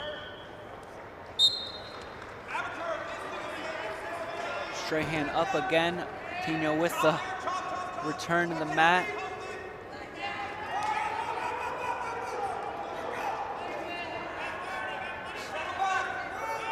Strahan up again. This time he's looking more for a trip than a lift. Might be smart. The legs are sending different signals to the brain now. Martino slides those boots in so quickly. Hard for Strahan to catch him. See him arching here, trying to extend Strahan.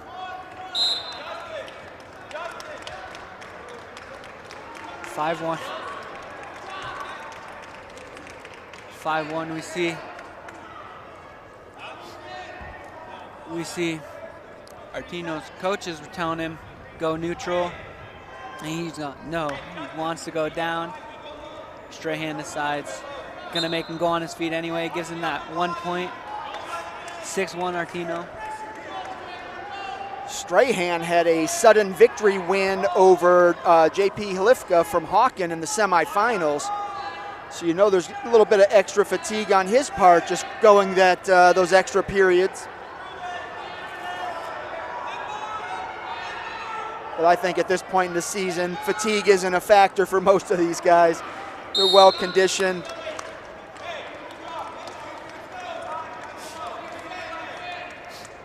Sometimes when you don't condition for those overtime periods, that's when the fatigue can really start hitting you. But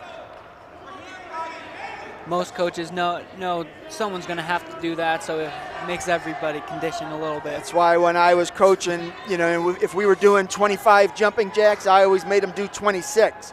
Your opponent's doing 25. You want that extra one for overtime. That was something Dan Gable always talked about, as he would just always envision his opponent working, and when he would see his opponent working hard, he'd work harder. And then when he would envision his opponent getting done and heading to the showers, he'd work even harder. And the success of Dan Gable speaks for itself. Martino 40 seconds away. Popped his head there, got his 2, 8-1. Martino now 34 seconds away from winning the CVC title here at 150 pounds.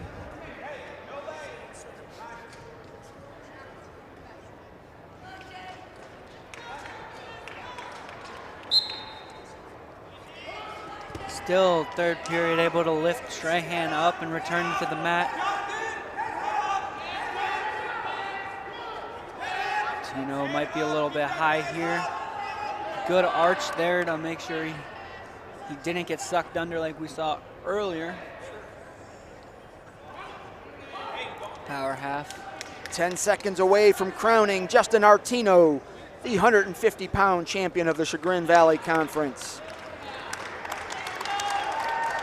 Martino gets the win.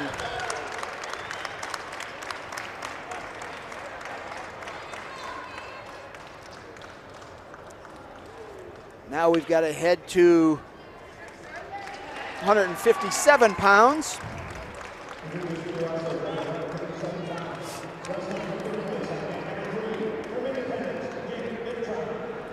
157 pounds is Josh Brown from Berkshire and Sam Partain from Chagrin Falls. Going to see two strong kids here. Two kids that have had a lot of success in their careers, and today they try to become champions.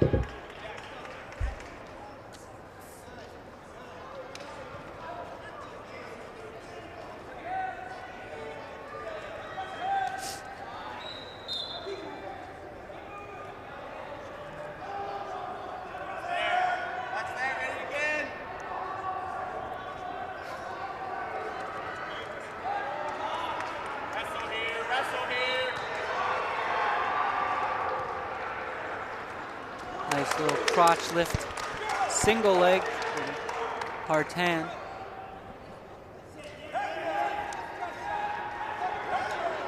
Josh Brown's the #1 seed. He was a state qualifier last year. Sam Partain was the #2 seed. He earned a state alternate bid by finishing 5th at the district tournament last year.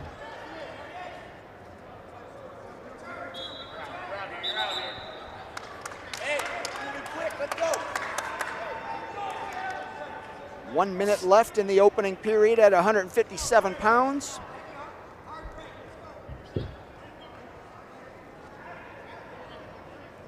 It's going to be a caution on Sam Partain for trying to get that early lead.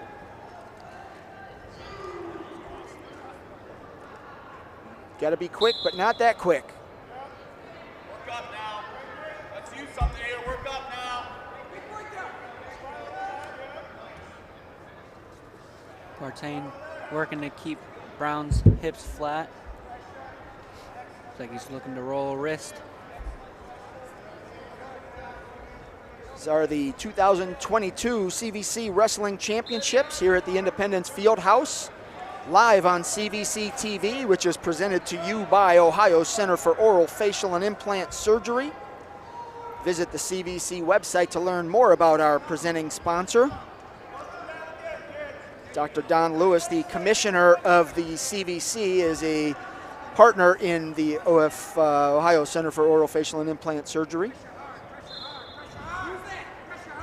He does a lot of great things for the league and for our 22 member schools, which soon will grow up to 25 member schools in the next 2 years, as we've got a few additional schools joining the league in the 2023-24 school year. Partain will defer. Josh Brown chooses neutral. Let's go get one now.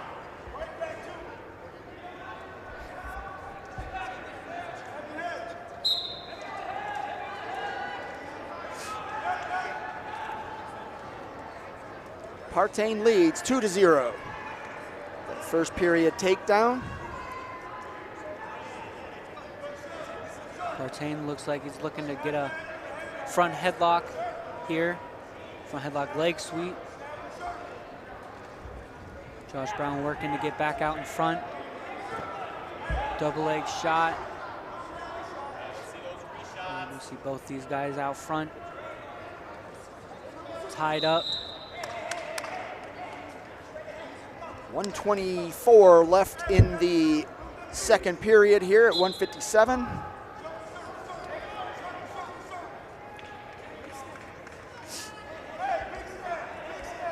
Josh Brown with a 40-second pin in the quarterfinals. Good And a single leg shot. 7-5 win in the semis. That was a good single leg shot from Brown. Partain And the back points. just threw a boot in. Turned him to his back. Brown fighting not to get anything. So now we have Partain up 7-0. Brown tried to spin out of that, and Partain caught him, got the back points, and now leads 7-0.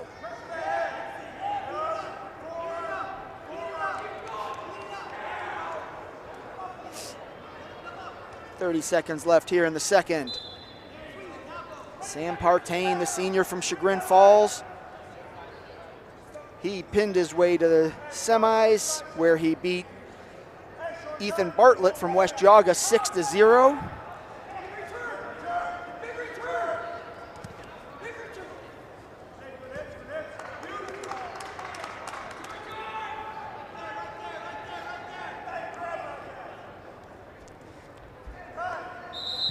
Brown's got his work cut out for him to get back into this match.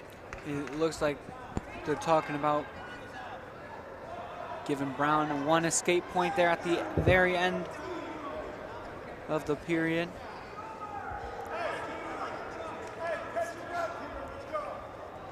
Partain chooses down.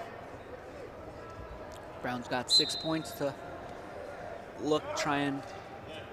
Oh, they ended up giving Brown the one. I didn't see him raise the finger. Partain gets it right back there with his escape. Now it's 8-1. Brown has the ability to score quick. We've seen it. Gonna try and look for a 5-point move here. Something straight to his back. Get some of those points back, and then hopefully get a couple more backs, or end up sticking him. Good scrambles going on. Minute 30 left in the third period.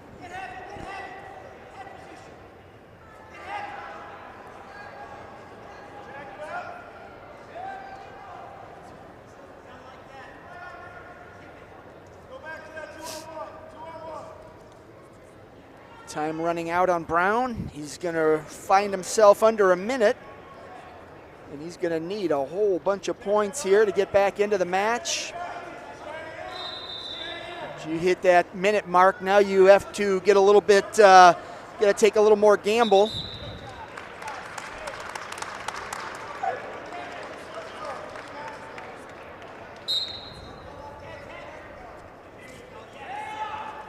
Partain does a good job of keeping the pressure on your head, trying to get your head down. Good spin behind. He's got to return Brown to the mat in order to get 2 out of bounds.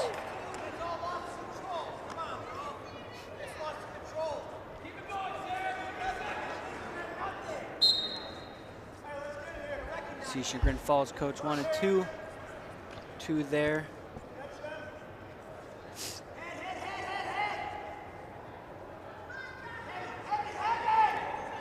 About 30 seconds left, little under.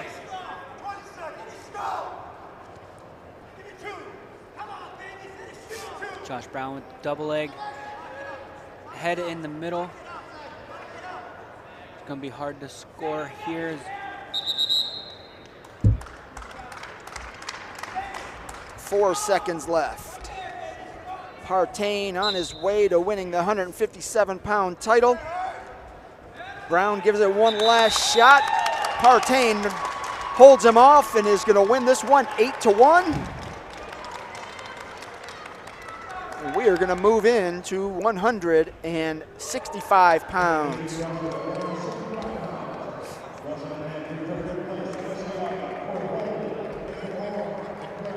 Ethan Hicks from Perry will face Kirtland's Luka Babic. Hicks is the number 1 seed. Babic is the number 2.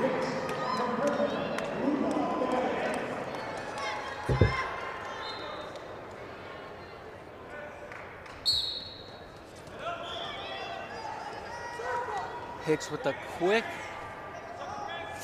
front headlock.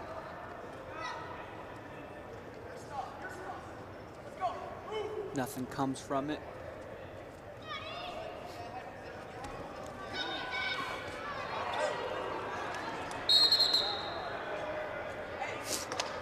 Hicks had really good defense there on that fireman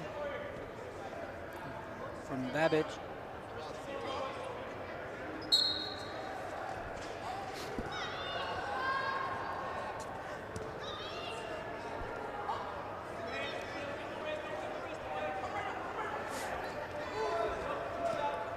Hicks had a tight waist.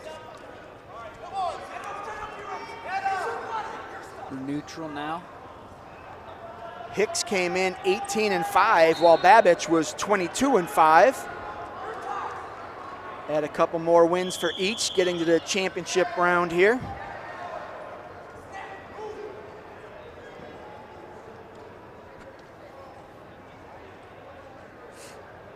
Hicks was 6th at the district last year. He's looking to do a little bit more this season. Hicks in deep on a single.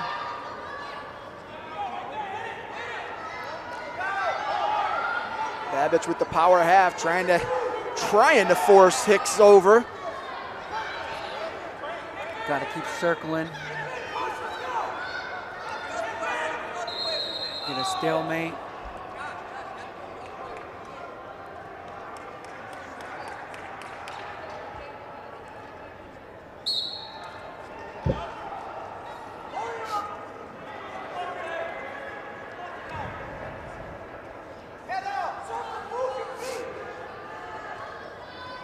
Babbage with a double under. Now he's got one underhook. Now Hicks switches, gets the underhook.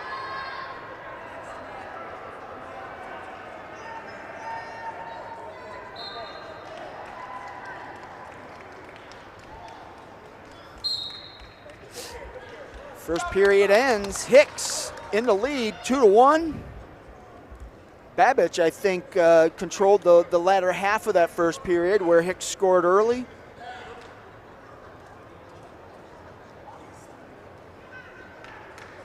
So now Hicks will start in the down position. Babbage gets his chance to ride Hicks, try and turn him, get some back points. But first, a caution.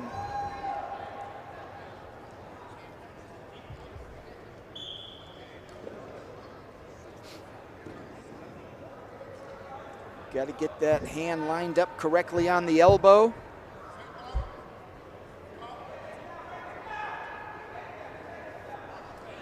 Now we've got a caution red. Hicks lining up incorrectly.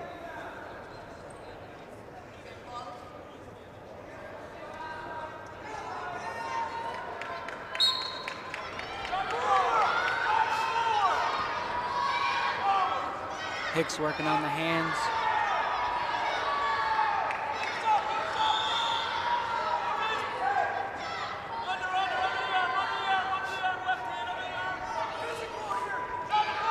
Doing a good job staying behind him. Hicks just got the loss of control. Babbage with the head and arm after the escape, straight to his back. That's in there tight. Got to sit up, pull the head up. And that's really tight. There it is. How about that? Luka Babbage with the second period pin. 2 minutes, 43 seconds. Kirtland has its second champion.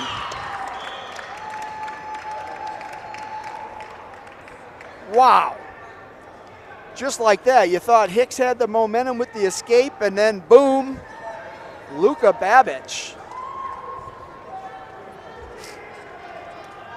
That's going to help Kirtland's cause as they seek that league title. I don't want to say it's out of reach now for second place Berkshire or third place Cuyahoga Heights, but that's going to make it a lot more difficult. And Kirtland has a couple more of its big guns coming up, starting with 175, Anthony Giancarelli.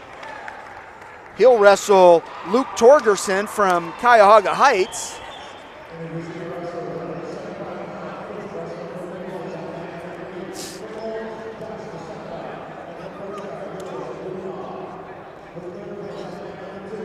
Wow, that was a big one for Kirtland.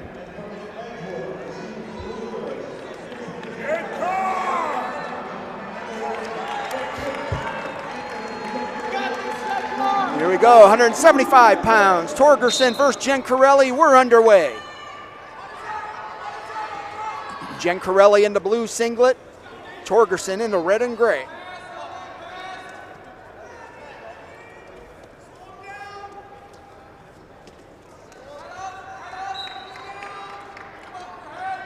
Giancarelli finished 4th at the district last year, wrestled in the state tournament.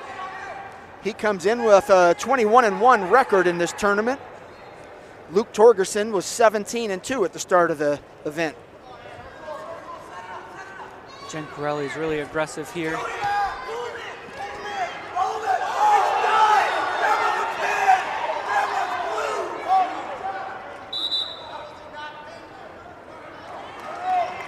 Giancarelli with the 2 there.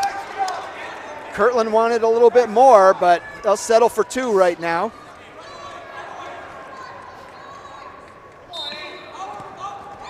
Granby roll by Torgerson.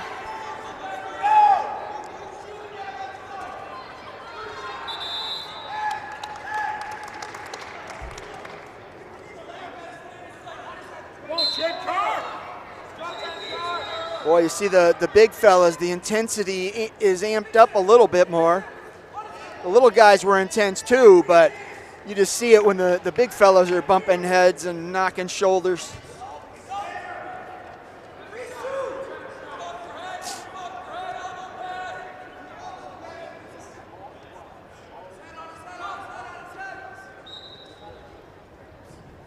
Giancarelli with the snap down to a single leg, double leg.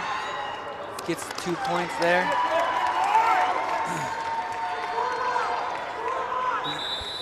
Smooth there to transition from one move to the next. Yep, and now he has a 4-1 lead. 25 seconds left here in the first period.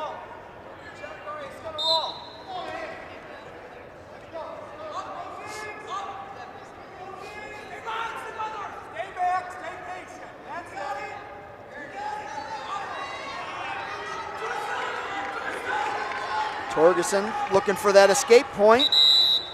Giancarelli had other ideas and locked onto the leg, so now with 8 seconds left, we'll do it over.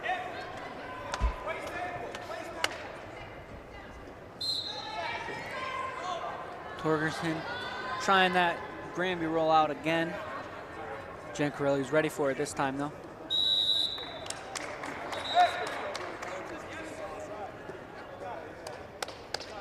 Move into the second period. Giancarelli will defer. Torgerson is going to choose the down position.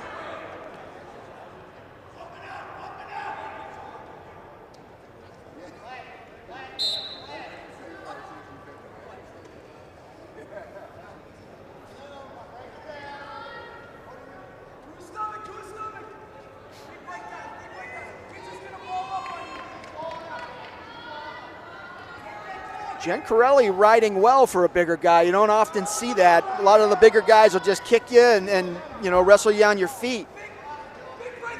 But yeah, that's a bonus when you can wrestle on the mat real well, in addition to being strong on your feet. Giancarelli's really wrestling with a lot of intensity out there too. I don't think he stopped moving yet. It's what you love to see as a coach. Got the escape there, 4-2 now.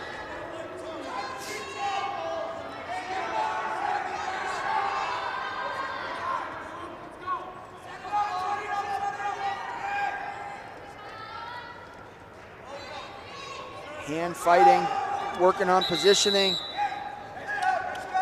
Giancarelli with a late shot there as they go out of bounds.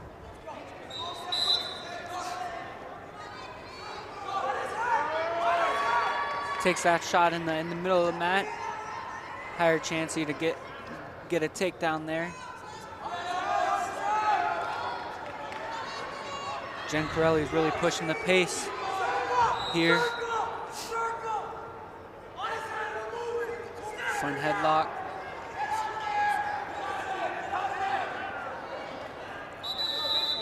Torgerson keeping control of his Giancarelli's one hand, so he can't really, only got one hand to work with. And he just got hit for stalling.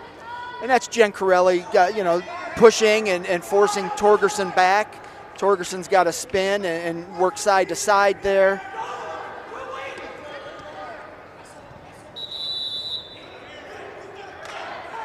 Giancarelli's pushing this pace, making sure he's able to do what he wants to do.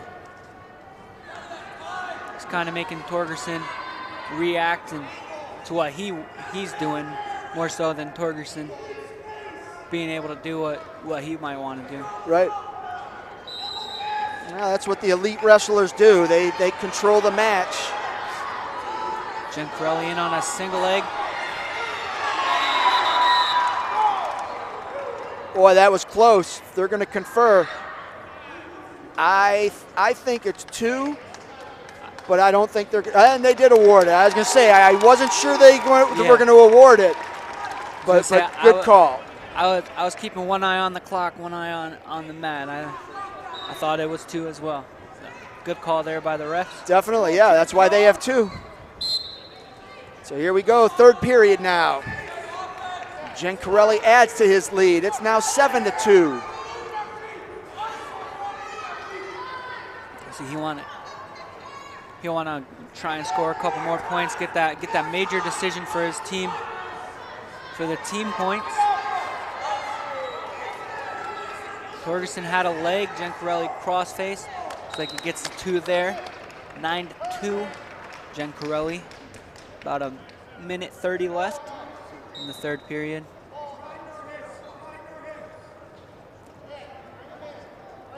We're in no man's land with the ref. The refs are kind of blocking both cameras here. Bear with us, folks.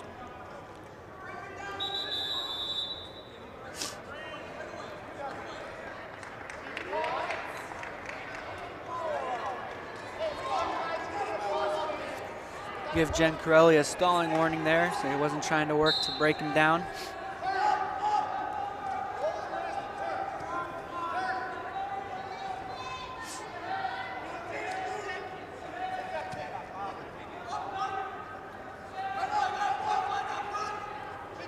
Like I said, I've been impressed with the way Giancarelli's able to ride on top. That's something a lot of big guys aren't really good at. It's hard. You got a big, strong guy underneath you. It's tough to do sometimes.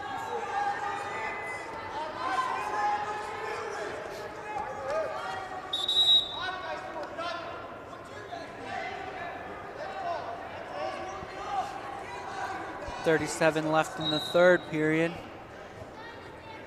Right now, Giancarelli has enough to hold the major decision, winning. No. Needs 1 more point for a major decision. My math was a little off there. 24 seconds left. Giancarelli up 9-2. Get an extra little, was it a half a point or, yeah, a half point for a major.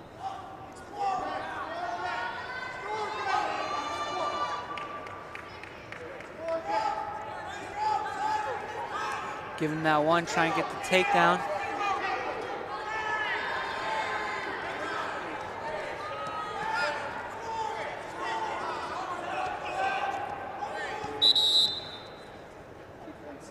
Two seconds left, 2.7 to be exact. Tries to hit that ankle pick right off the whistle. That's gonna do it. Anthony Giancarelli is your CVC champion at 175 pounds. And Trent, that's good news if you're a Hornet fan. That may have locked up the team title for the Hornets. Let's go!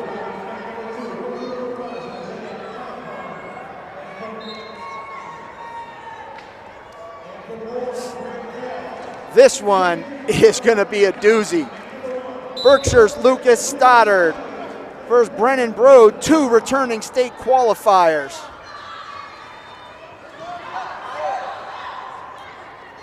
Brode in there, quick with a double Stoddard, able to sprawl, get out of it.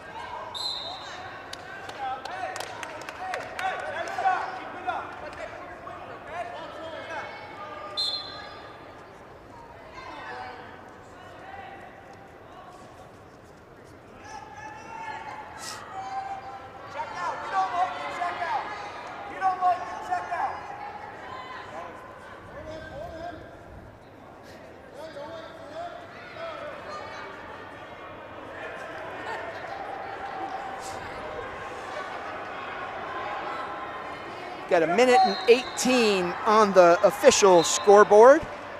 We'll catch ours up here. Brennan Brode in the gold singlet, Lucas Stoddard in the purple and black. Stoddard on Friday became the school's all-time winner, career leader in wins. He reached 147 wins last night, going for number 148 today.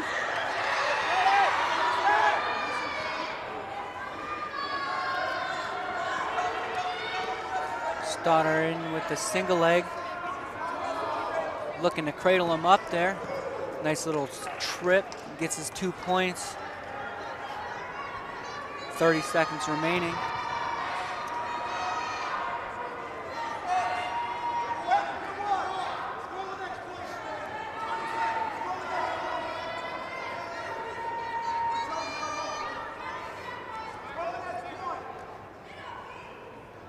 Stoddard keeping a lot of pressure with the collar claw.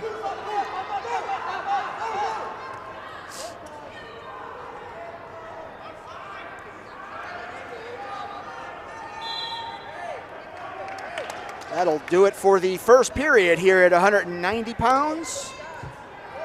We'll move into the second with Lucas Stoddard from Berkshire leading Kirtland's Brennan Broad. Broad defers to Stoddard. Stoddard will choose to start the second period in the down position.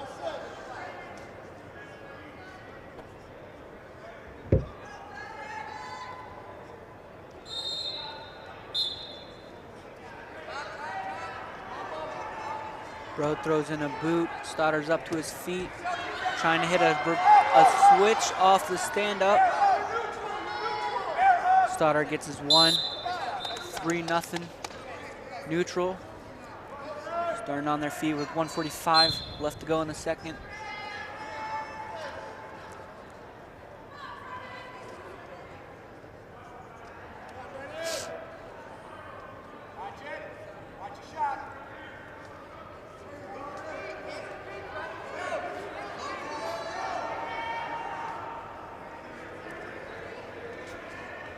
Stoddard with the high crotch shot. Transfers off to a double. Drives, gets his 2 points. 5-0. Stoddard. 1:15 left to wrestle in the second period.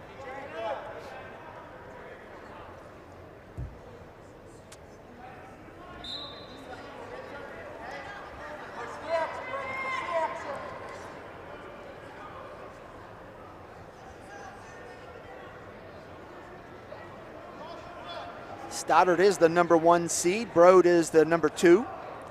Stoddard was 3rd at the state last year. Suffered his only loss of the season in the state semifinals. Good return to the mat there by Stoddard. Looks like might have landed a little bit funny on the return though. Yep, they're going to take a quick look at Brennan Broad. Knocked the wind out of him maybe a little bit.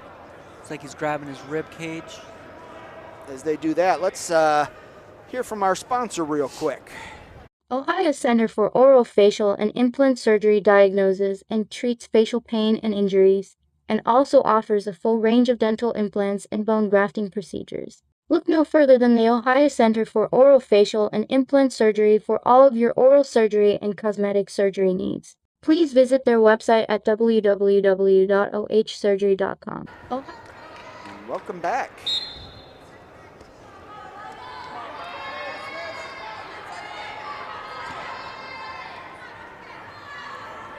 Under a minute left here in the second period.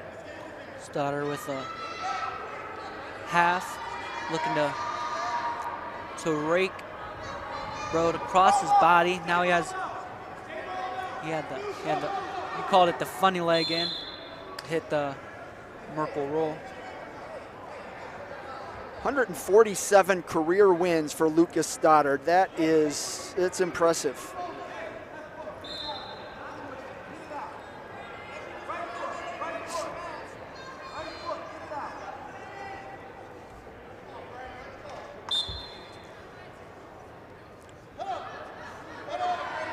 Stoddard with the throws single leg in, lets it go. Almost had a cradle locked up.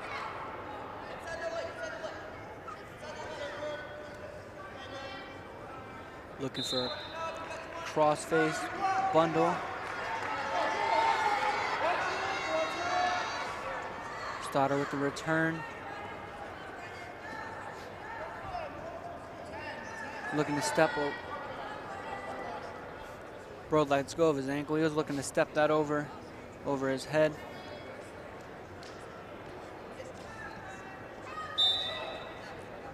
That'll do it for the second period.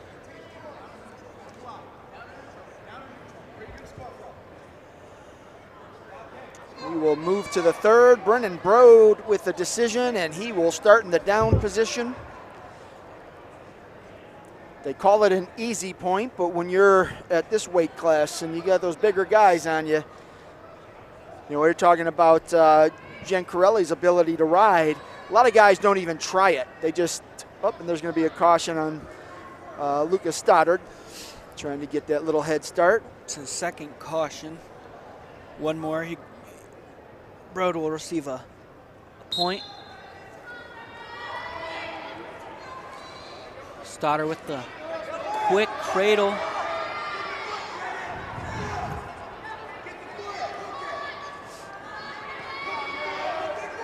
Stoddard's one of those guys that I've seen over the last 4 years who is really good at riding on the top as well. I don't know that I've ever seen him really just give up one of those easy escapes. You've got to earn it against him.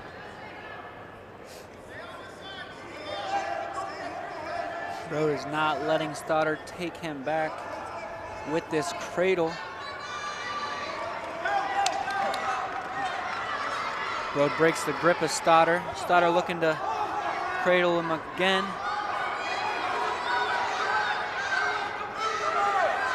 Stoddard dropped into that single, not giving up an easy 1 point. See a little bit of a scramble here. Stoddard sliding in a half Nelson right there. Decides to just get back behind.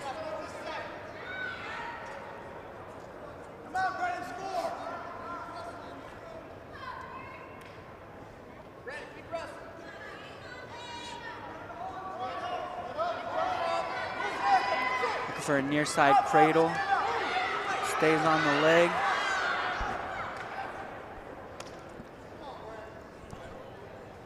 Stoddard in full control here, up 5-0. Under 20 seconds left.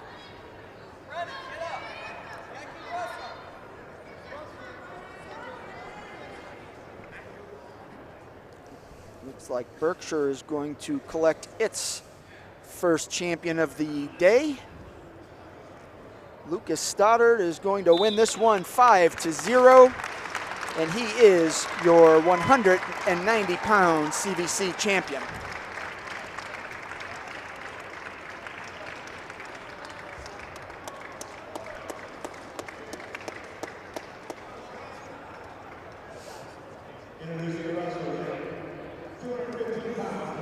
.215, we're gonna move into another doozy.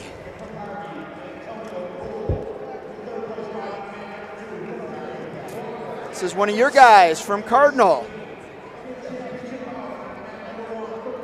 Andrew Tucholsky, and he's going to wrestle Uzana Nzikwe from Beechwood, who is undefeated on the year. He's hoping to keep it that way.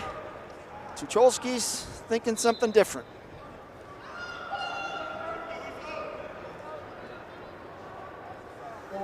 .215 pounds.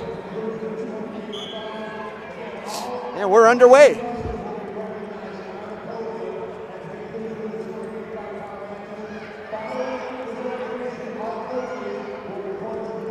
As I said, Nzikwe comes in. He was 27-0 to start the tournament.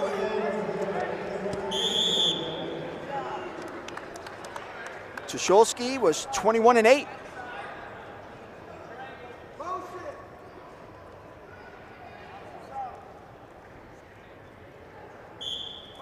Nzikwe almost got that takedown there at the edge of the mat.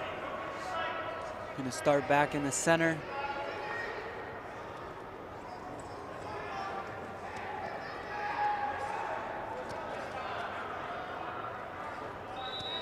Nzikwe looking to get a front headlock. or a throw here. He gets that front headlock, gets his head there in the hole, looking to just spin behind. Ezekwe gets his 2.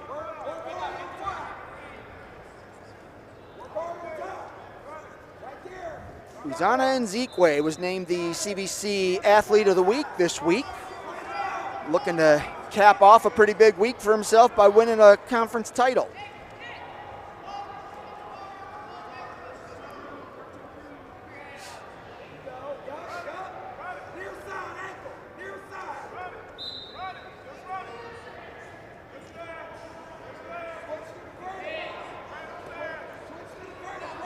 Ezekwe looking to cradle, maybe, or bundle.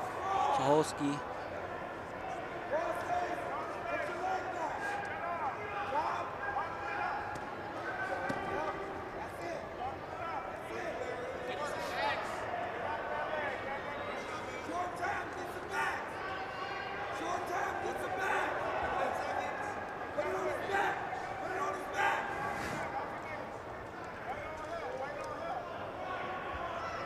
Ezekwe looking to power half.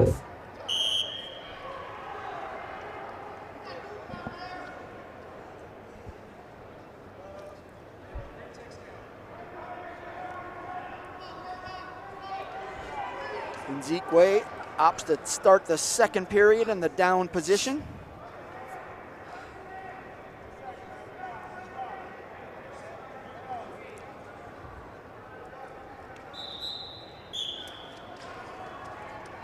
Ezekwe up quick, gets his 1 escape.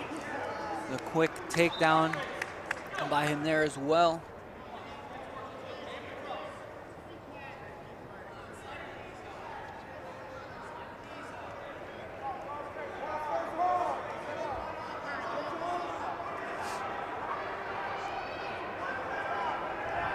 Winding down here, Trent, at the 2022 Chagrin Valley Conference Wrestling Championships out here at Independence Fieldhouse. Live streaming on CVC TV, presented by Ohio Center for Oral, Facial, and Implant Surgery. Learn more about that group on our website at chagrinvalleyconference.com.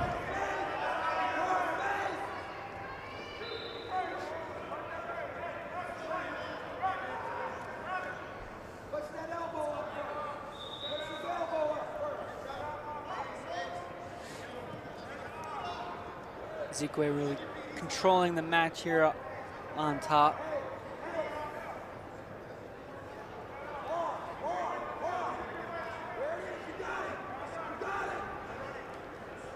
Pretty good run for Tucholsky. He was the number 3 seed. He upset the number 2 seed in the semifinals, Caleb Skane from Lakeside, 6-3.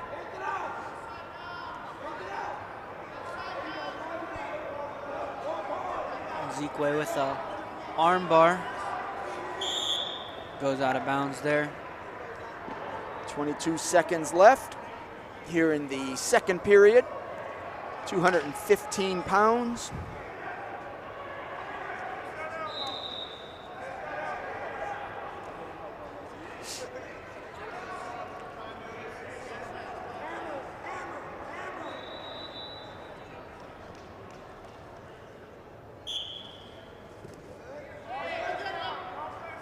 Tucholsky tries to stand up right off the whistle.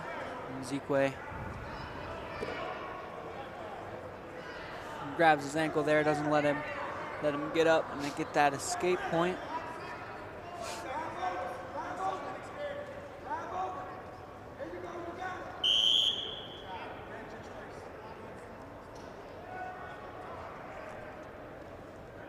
Two in the books, Trent. 2 minutes left.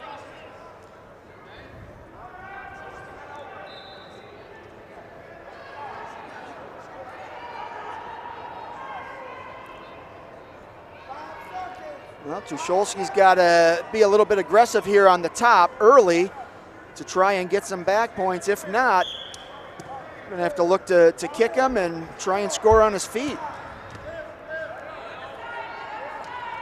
Ezekwe up quick, gets his escape point.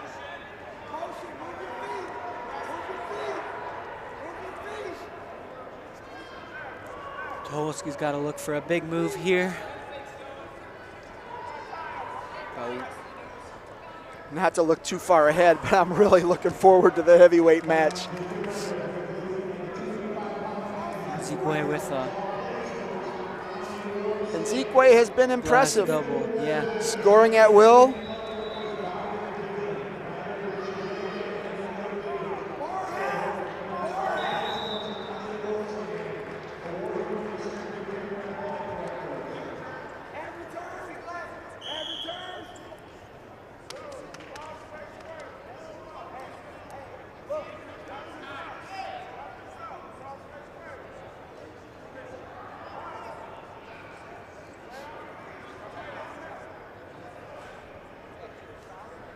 A little over a minute left in the third period. Tucholsky tries to sit out.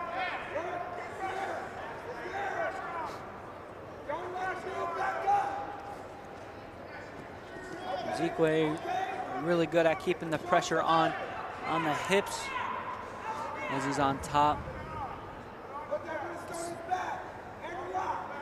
Looking to roll Tucholsky's wrist, put on his back.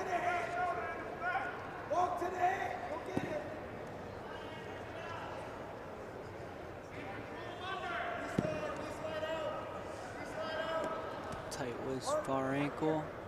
Tucholsky's broken down again.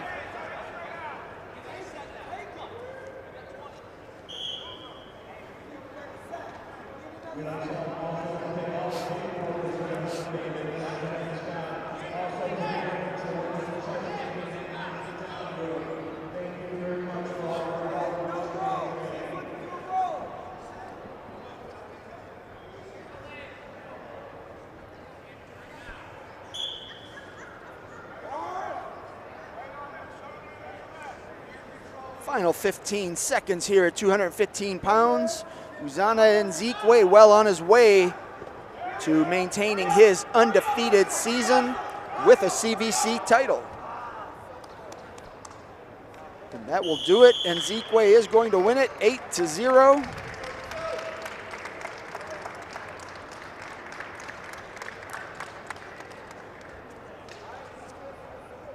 One more to go, the 285-pound championship, and it's going to be a doozy. The #1 seed from West Jaga High School, Lucas Sadler, facing the #2 seed from Edgewood, Troy Peterson.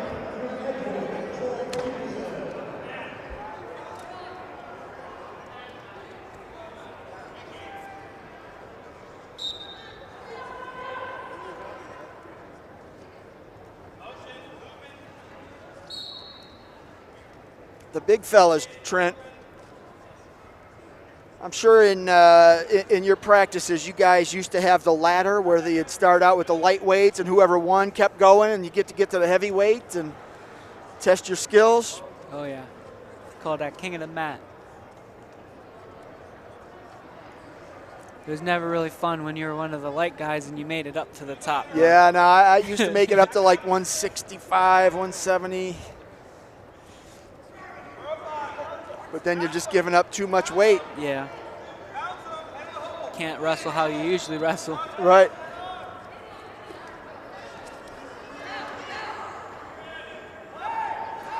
Peterson. I was just about to say, Peterson in the red singlet, and he gets that first takedown. Sadler in the blue. Sadler with an escape.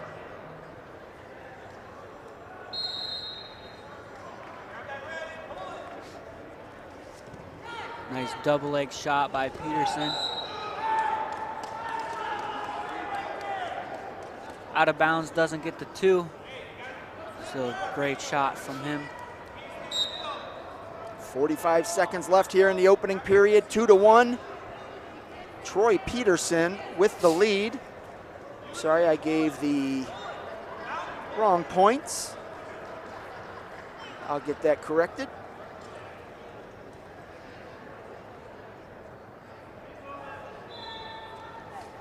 Sadler with the shot. Peterson sprawls.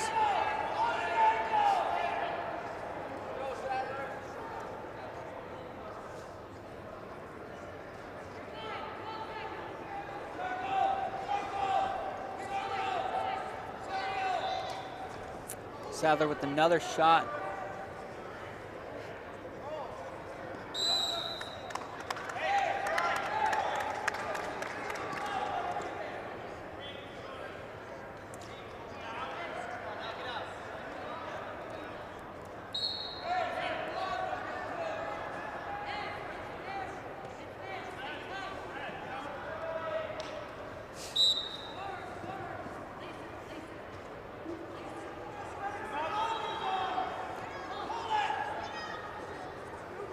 Sadler looking to get a reversal here.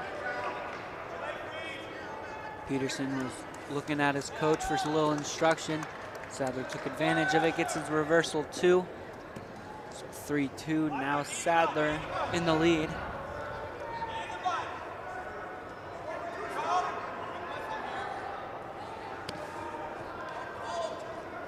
Peterson tried to hit a switch there on the bottom position.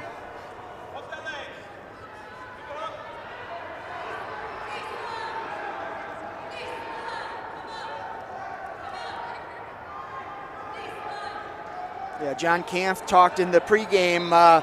These are not prototypical heavyweights. These guys wrestle more like 190-pounders. Well conditioned. Work under the arm. Work under the arm. Work under. 45 left in the second period. Peterson tried another switch. Sadler able to hold him off there again.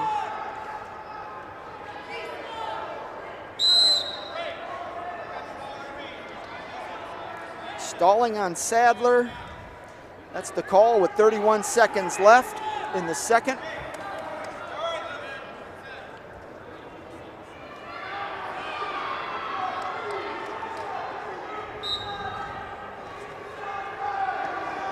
There it is. He tried it a couple of times, couldn't hit it. If at first you don't succeed, try again. Peterson with the switch and the reversal. Couldn't see what was going on. I had the ref right in front of me. I get the benefit of both monitors too.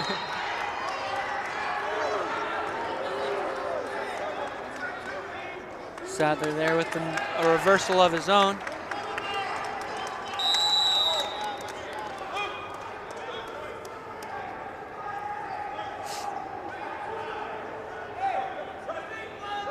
An interesting sequence of events there. Peterson looked like he was going to score some back points. Sadler thought otherwise and got the reversal. Peterson chose down as well. And Sadler gives him that a one escape point, so we're tied up here again. See, Sadler was telling his coach, no, no, no. He didn't want to go on his feet, but sometimes you got to do what your coach wants you to do.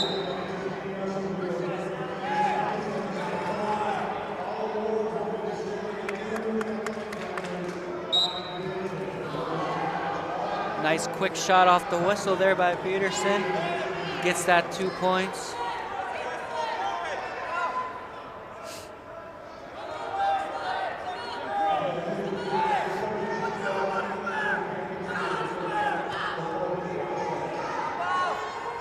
Minute 30 left in the third period.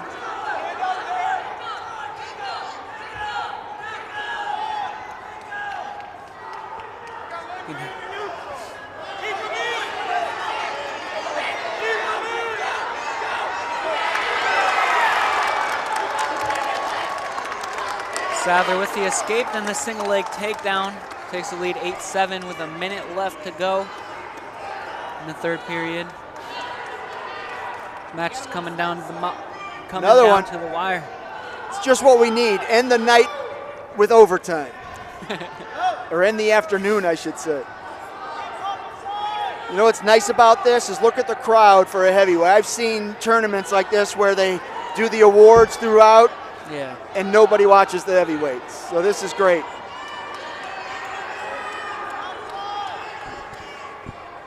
.30 seconds left. Sadler still holding the lead, 8-7. Peterson with the reversal gets the 2. Now it's 9-8. Peterson's getting some back points here. 15 seconds left.